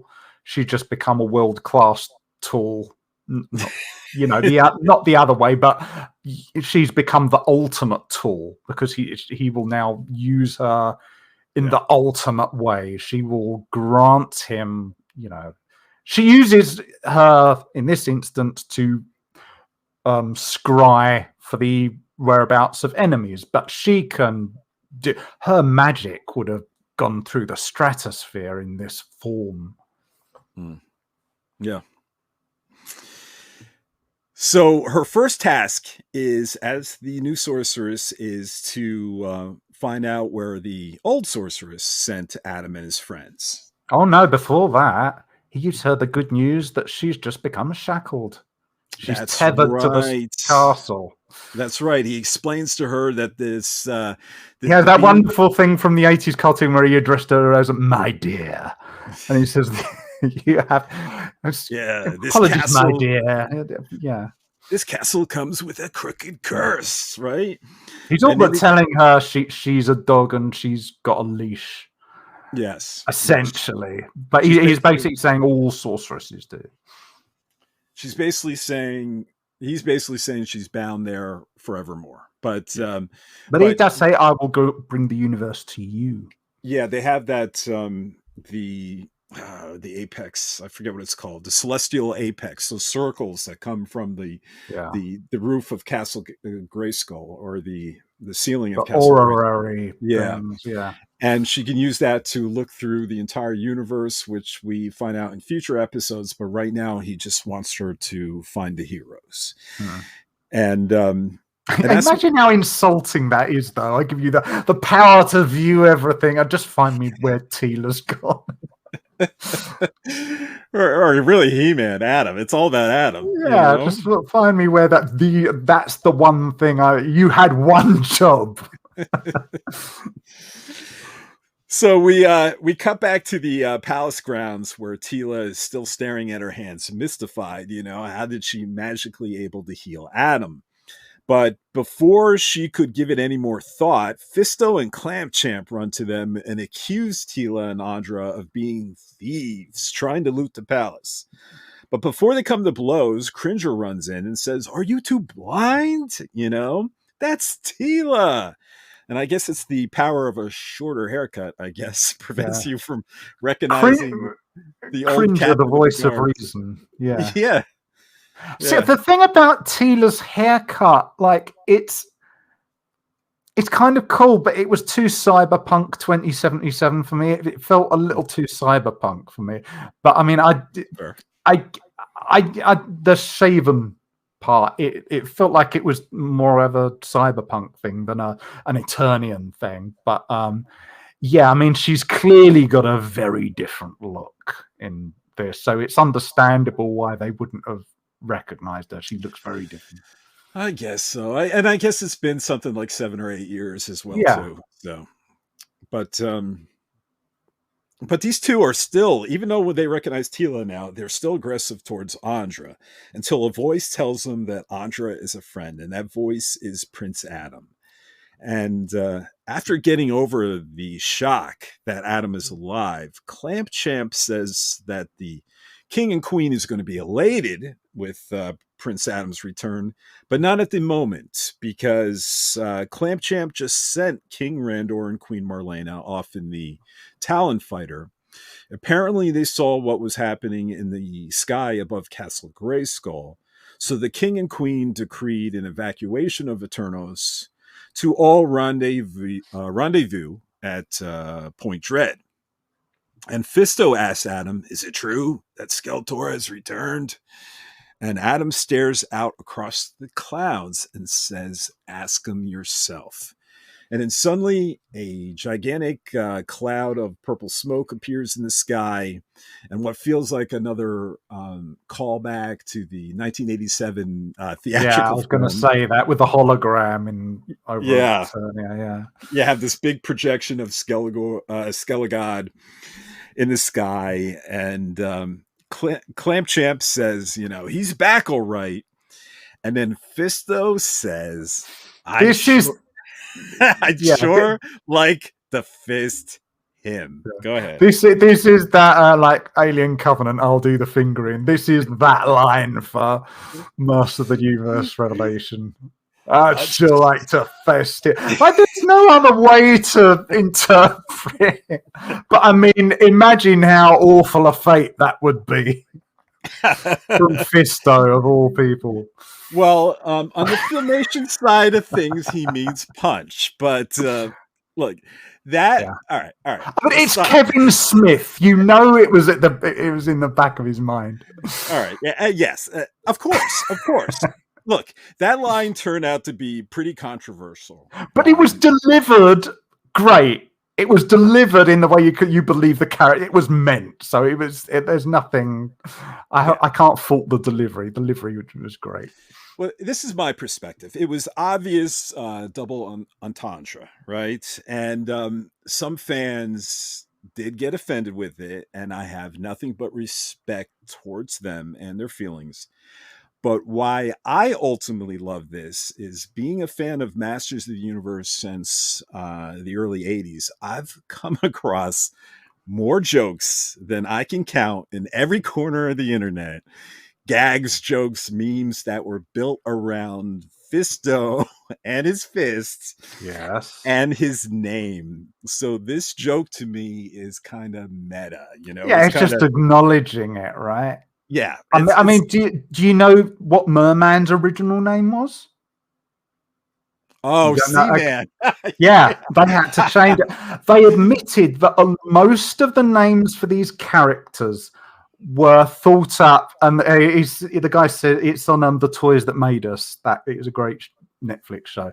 And he says there might have been a few beverages involved, and he's basically saying they were all just drunk and they thought up random names on there. It's a lot of them were double entendres, and they had to change them. So, but I love it. It's self-aware and so exactly. It's Kevin fine. Smith incorporated one of the biggest consistent bad jokes told in Motu fandom and inserted it into actual canon. So, like, if he's gonna say it at any time, is this not the most appropriate time for a giant Skeletor say, fuck you? Yeah, I mean, the other one, what surprised me didn't get as much in the way of objections was I forget which episode it is, but Evil-Lyn literally goes, bollocks. Yeah. And I thought that would be the more controversial, because that isn't quite in line with the characterizations we used to. Although again, later on, obviously, sex with Skeletor. But like when she says bollocks, that was the first hint. This is not aimed at kids. It is kids, yes, but it's aimed for the fans who grew up with it, and we're all at other ages now. Yeah. So when he's saying that line, I mean, I didn't go, I didn't cringe. I laughed. I laughed in a good-natured way, and that's how it should come across. You just go, oh, that's, yeah, okay, Fisto. That's Fisto's line right there. So I didn't mind it. Oh, good. I'm glad. Yeah. So, but it is the line everyone quotes. It is. There's no getting away from that. And I'm sorry for everyone who didn't like it, but I got a kick out of it. So yeah, we both did. So Skelegod addresses what he calls the pathetic people of Eternia, and he tells them he finally found a purpose for their utterly useless lives as an army of the dead. And Skelegod then unleashes a purple mist over the city, turning its citizens into horrific, quote-unquote, skeletized citizens. Demonic entities. I mean, what he has done here, he's unleashed a magical weapon of mass destruction. Yes. This is the kind of thing like in like Dungeons and Dragons type shows that the villain always kind of threatens to do. And you only see it in minuscule. This is Skeletor going, F you, Eternia. And he's doing it. Mm. This is one of those things I meant where sometimes you get the thing, is that what they're going to do? Yeah, it goes there. It literally turns all of those citizens into these skull-headed monstrosities. And it's not like there's a reset. It never gets reset. That's their fate. Yeah. They've been turned into, or they've been replaced. It's not quite clear. I think he talks about when Fisto and that they change into, they talk about they'd already died. But even so, he has killed. That is an act of genocide. And we've seen it in a Netflix cartoon about He-Man. This was one of those moments where this show got dark. This is quite horrifying. I mean, the change is quite horrifying. But the ramifications of that, you think, this is something only a psychopath would do. This is a psychopath with wizard. And you think to yourself, well, what was stopping him before? But of course, now he is amped up. This is what he would have done if he had this kind of power to channel before. This is what Skeletor does with it. Yeah. And it's something that he's not doing it just for show. It's a means to an end.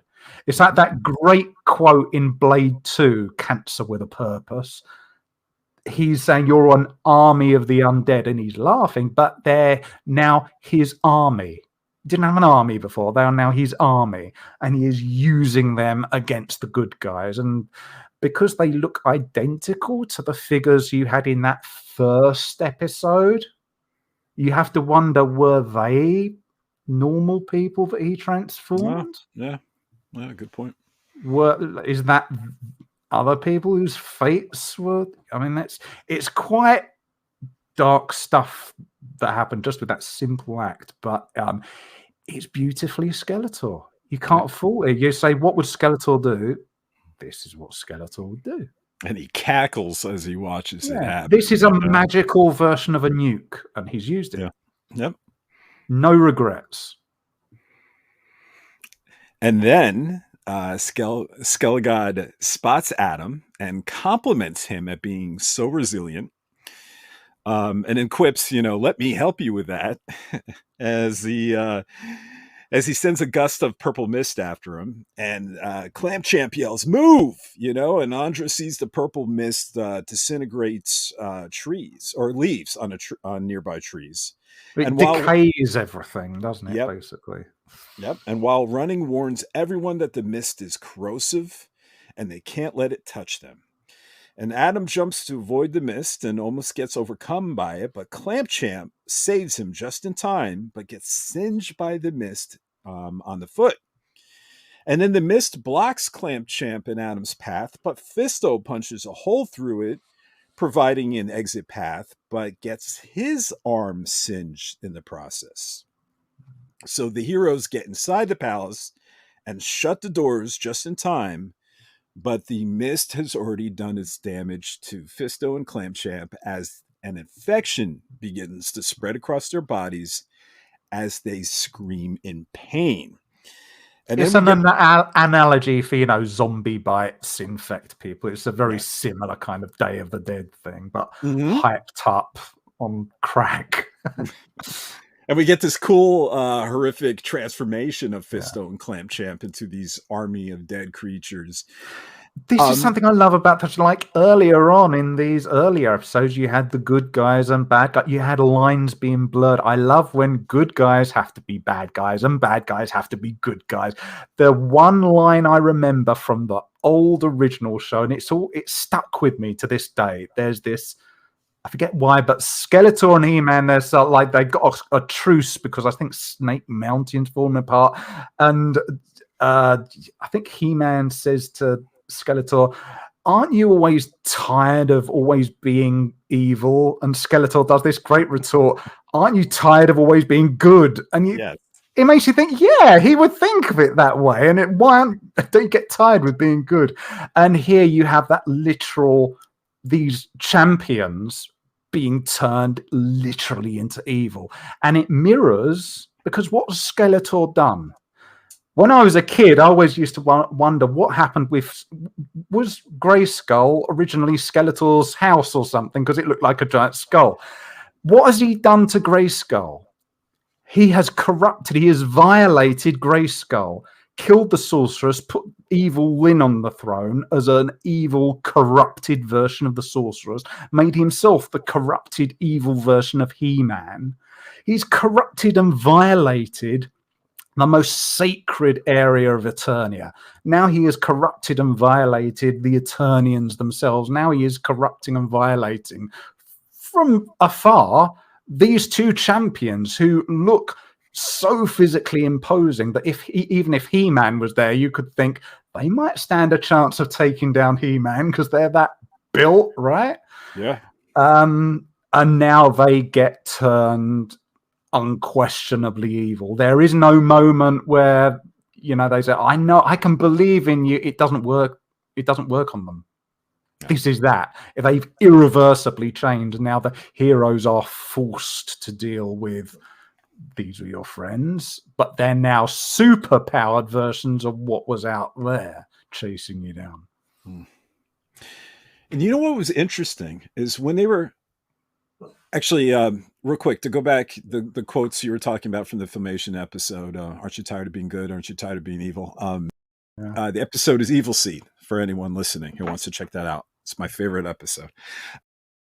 Back to this. It was interesting that happened here, that viewers got an interesting, for like 3 seconds, a POV shot through the eyes of the skeletized Clampchamp looking at the heroes, where the vision was purple hue and it had like a circular focus. And it's like RoboCop. It highlighted Adam like Terminator vision. That was the thing, we've seen this monstrous point of view hundreds of times before in horror movies, like a werewolf's point of view or a creature's point of view or in Alien 3, But when you're right, when Skeletized Clampchamp locates the main target, which is Prince Adam, it highlights his silhouette with this like green, sizzling green that, you're right, is almost like a Terminator scanning objects, or like a HUD display. And it left me wondering, is this Army of the Dead mist something similar to, not just a virus, but like a technovirus, because I don't recall the hero Clampchamp ever having a bionic eye. Actually, I don't think this character. I think it's just magically transformed them, because these are magical powers. Skeletor he is just transforming their essence. He is snapping his fingers. It's changed. It's like they've been bitten by a vampire. They are just transforming I don't think it's a bionic thing, but it looks cybernetic when you get that highlight thing. But it's I think it's just them being shown go after this target. It's Skeletor because he's controlling them. He's saying go after that guy. Okay. Maybe I think it's just the show, but you're right. It's a little unfortunate because it does look cybernetic when they do it. Yeah, right. But I could go with that it's Skeletor like actually seeing through him, right? Manipulating, like go after that guy, putting an arrow on him. Yeah, you're just giving them a nudge. Go after that one. Don't waste your time on the others. That's your primary target. Yeah, no. It's like how would you convey it to a child? You'd color something in a brighter color. That's what. Like with a cat, you dangle some keys, and the cat goes what? Because it's going after the shiny thing. They're making Adam shiny. Yeah, because it's appealing to that bestie. Because they are just bestial things now. They're just growling. They're predatory. Now that works for me. So fighty fight ensues, and during the battle, Teela attempts to reach Clampchamp by saying, "Rainius, it's me. Snap out of it." But Adam tells Teela it's no use. Whatever is left of our friends is long gone. So the fighty fight continues, and Teela and Andra knock both skeletized Fisto and Clampchamp together, and Andra throws a grenade towards Teela. It actually looks like a canister, maybe filled with something to the equivalent of napalm or something to that effect. But Teela knocks the canister with her bow staff towards Clampchamp. And skeletized Clampchamp catches it and looks oddly at it for a moment while Andra aims her gauntlet gun at the canister and says, "I'm sorry," and fires at it.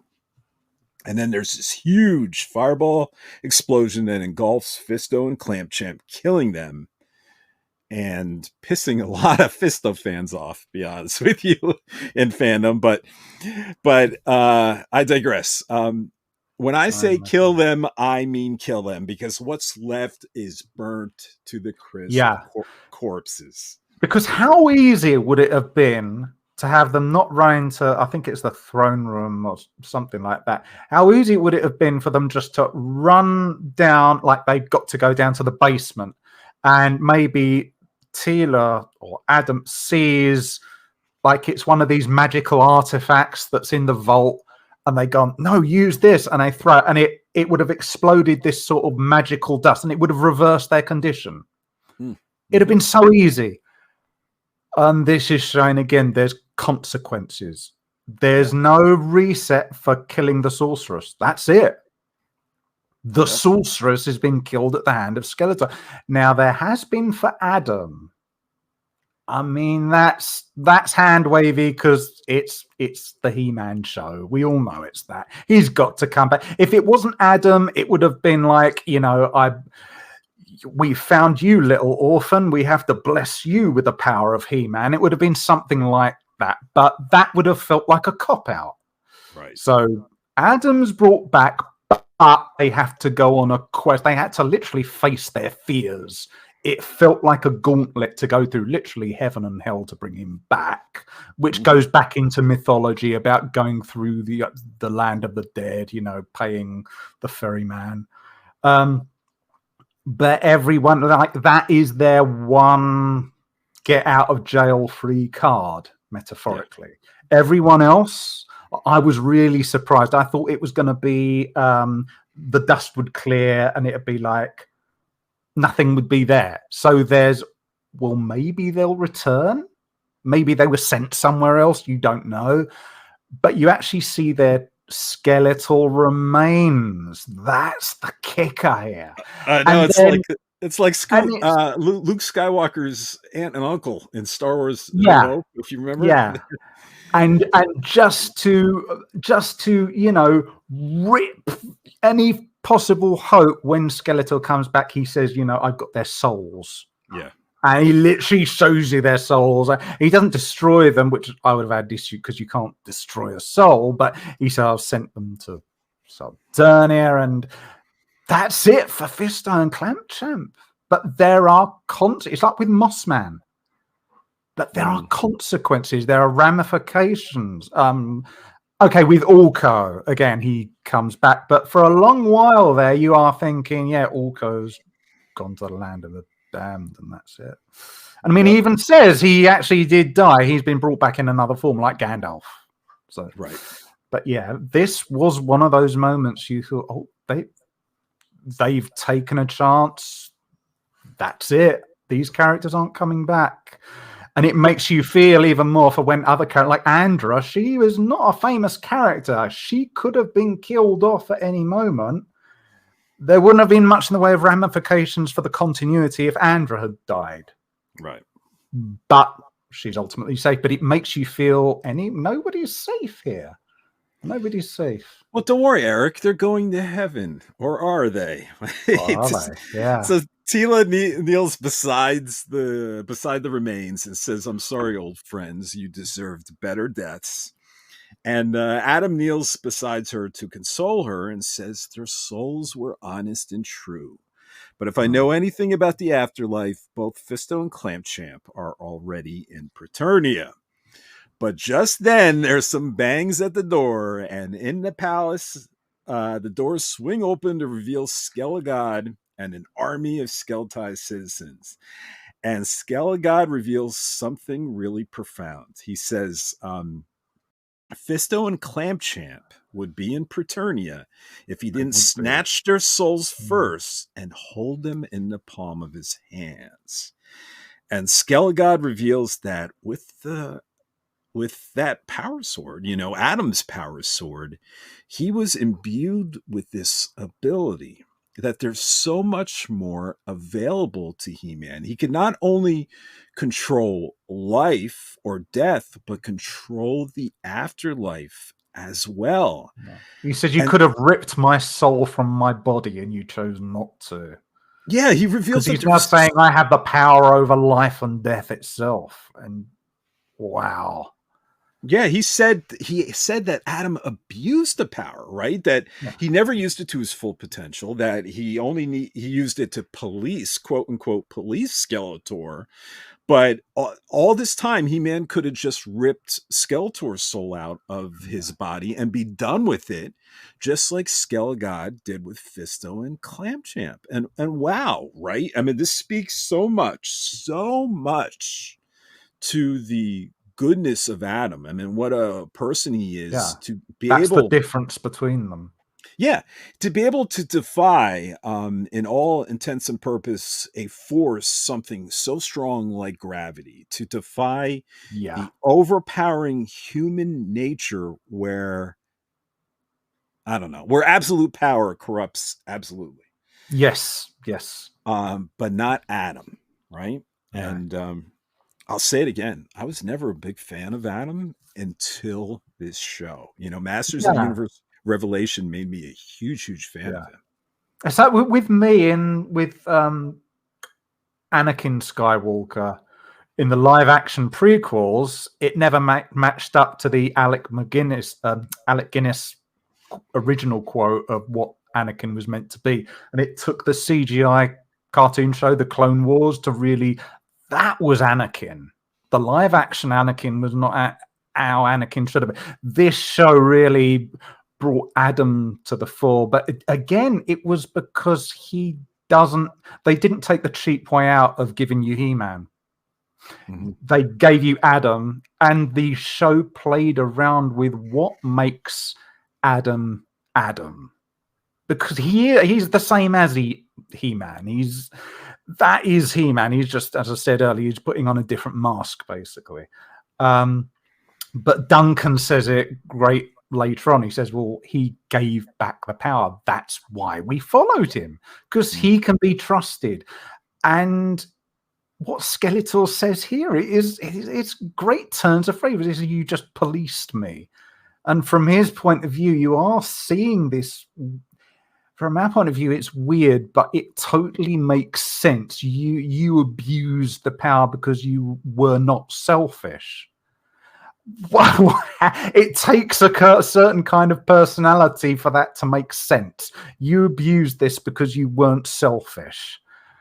I'm being selfish. I'm going all out. So I'm clearly the better. I've earned this more. And yet Later on, Lyn castigates Skeletor and said, you could turn King Randor inside out. He'd come running. Why haven't you? Because you're doing all this grandstanding. You want this battle finale. And then in the very final episode, Skeletor actually comes clean and he says, it should be us battling for eternity.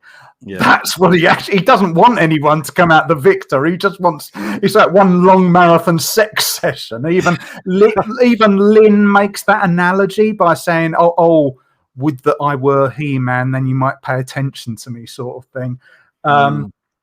But here you're getting him saying, you policed me. And he is turning on your head, your preconceptions as a viewer of how, Adam's doing the responsible thing.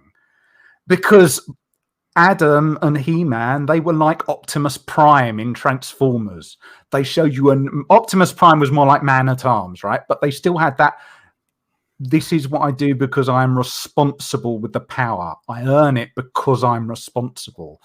And by Skeletor saying I'm keyed into what I literally have life over death powers, which I think actually probably came in because he's already a wizard, whereas Adam wasn't a wizard before. But he's actually suggesting Adam could have eliminated him as well. Yeah, he could have done lots of things. You didn't. You're stupid. Instead of asking why didn't you? And he would have given him an answer. It's just not the kind of answer that Skeletor can relate to, in the same way that earlier he went, ugh, grief. Like, what is grief? What are you even grieving over someone? Why? Adam has said the answer in like countless Filmation episodes that Skeletor can never understand, that all life is important. Yeah. And that's why Skeletor doesn't get it, which is why Skeletor doesn't get the power. The only way Skeletor can get the power is by cheating. That's how he got it here. He cheated. He cheated death, and he cheated everyone by backstabbing Adam at the moment of transformation. That's the only way he can get the power, because he doesn't get it. He doesn't comprehend it. So he's like a child playing with a box of matches. So you could do this. Why didn't you do it? Because I didn't do it because I am who I am, and that's why people follow me. And it's not him who says it. It's Duncan who says it. And even when Duncan tells him that, Skeletor just thinks it's a waste of time me talking to you, because it goes through one and out the other, and he's got the answers in front of him. He's got Grayskull. He's got all the secrets. Doesn't mean anything to him because he's not getting gratification. Yep. So Skelecod damns both Fisto and Clamchamp to Subternia instead of heaven. And which is a plot point which I'm hoping they'll resolve in the next thing, because so far as we know, they're still there. Yep. So you never know, Fisto fans. In anger, Adam, Andra, and Teela charge him, but Skelegod just waves his hand and knocks him back reeling. Skelegod begins to mock Adam, saying he's no longer He-Man, that he's hardly a man. Which is a great line too. Yep. And in defiance, as Teela and Andra stand the ground, Adam stands up again. And actor Mark Hamill continues to chew the scenery by saying to Adam, your heroics are hilarious to me. Do you want a fighty fight? But then he gets scary, serious, and says, I can unmake you with a thought. But you think you can punch your way to a victory? Tell you what, kid, take your best shot. Because he's still dealing with him as if he's He-Man. Mm-hmm. And he's not comprehending it. Then Skelegod laughs, but strangely, Adam laughs too. Enough to cause Skelegod to ask, what are we laughing at? Even though he's the one that started laughing. That's right. But Adam responds, you see, the sword is just a conduit, but the spark, that was always me. And I've often wondered what kind of fabulous secret powers would be revealed to me if I didn't have the sword, but still said the words. And then he shouts, by the power of Grayskull, and a spark suddenly appears in his swordless hand. And Skeletor's just going, no. No. And you feel the weight of this affecting Skeletor. He is witnessing the impossible here. He did not know. He thinks he knows all the secrets now, but Adam has one more secret in his bag, and from the skies, Adam is engulfed in lightning, and when it dissipates, that is when what is left is Prince Adam in this huge, muscled, very incredible Hulk, right? Yeah. Type of It's form. Hulk He-Man. It's He-Hulk. It's Savage Hulk. And Adam roars, and it cuts to black, and the credits roll. Now, what a cliffhanger! I know. I mean, we had we have these key moments that I said earlier. This show, are they going to do that? Yeah, they went there. I think that was one of the things I wondered as a kid about what would happen if he didn't have the sword, because it's still possible. I think probably in the writer's room they said, what would happen? Oh, let's write this down. Let's work into it. And here we have it. This is actually the start of a sort of deconstruction of what is He-Man. Because this is the power without the rational mind. So He-Man is the power with Adam's rational mind. This is the point where you realize Adam is not just a throwaway character. Adam is what makes He-Man, literally. You would not have, because at this point you have Adam's rational mind is removed, or it's made dormant. This is the power made flesh, and it doesn't have a target. It will go after anything, but it's a Conan the Barbarian moment, and he just has that sort of Godzilla, King Kong roar, and you can tell if Skeletor had a working digestive tract. he should be wearing a brown loincloth, because if anything's this is probably Skeletor's nightmare. He's had nightmares about this. We did have the one of the writers from Masters of the Universe Revelation, writer Tim Sheridan, on this very podcast, and it doesn't explain this in series, but he explained this ability, this connection between Adam and the power that it has. He suggested that it has grown so strong over the years that, with a poor choice of words, residue has remained in him. That makes sense, yeah. That the power has left a little behind in Adam every time, yeah. and he could feel it, but he didn't quite know what was going to happen. He's, like you said, he's always wondered, but never. It's like you got two glasses and you're pouring liquid into one, out, in, out, and there's droplets left inside it, and so that's probably giving the power like a beacon, a homing beacon. Mm-hmm. So he's able, that makes a lot of sense. Now, is this ability uniquely Adam, or do all the other champions before him, had this fabulous secret extra power as well? I love that line, because it's a callback to the old, fabulous secrets were revealed to me, and they used it appropriately. It's great. It is. And obviously this is going to now haunt Skeletor in future episodes. Oh God, yeah. Of how he did that. But you know what? That marks the end of this episode. So Eric, do you have any final thoughts regarding Masters of the Universe Revelation, Cleaved in Twain? It's just one moment that bowls you over from one to the next. And as I say, it's really efficient.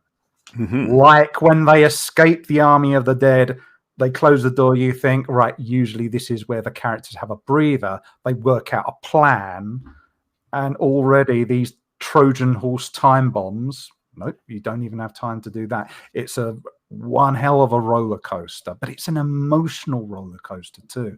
And for an episode which starts out so spiritually serene, it is a sacred moment.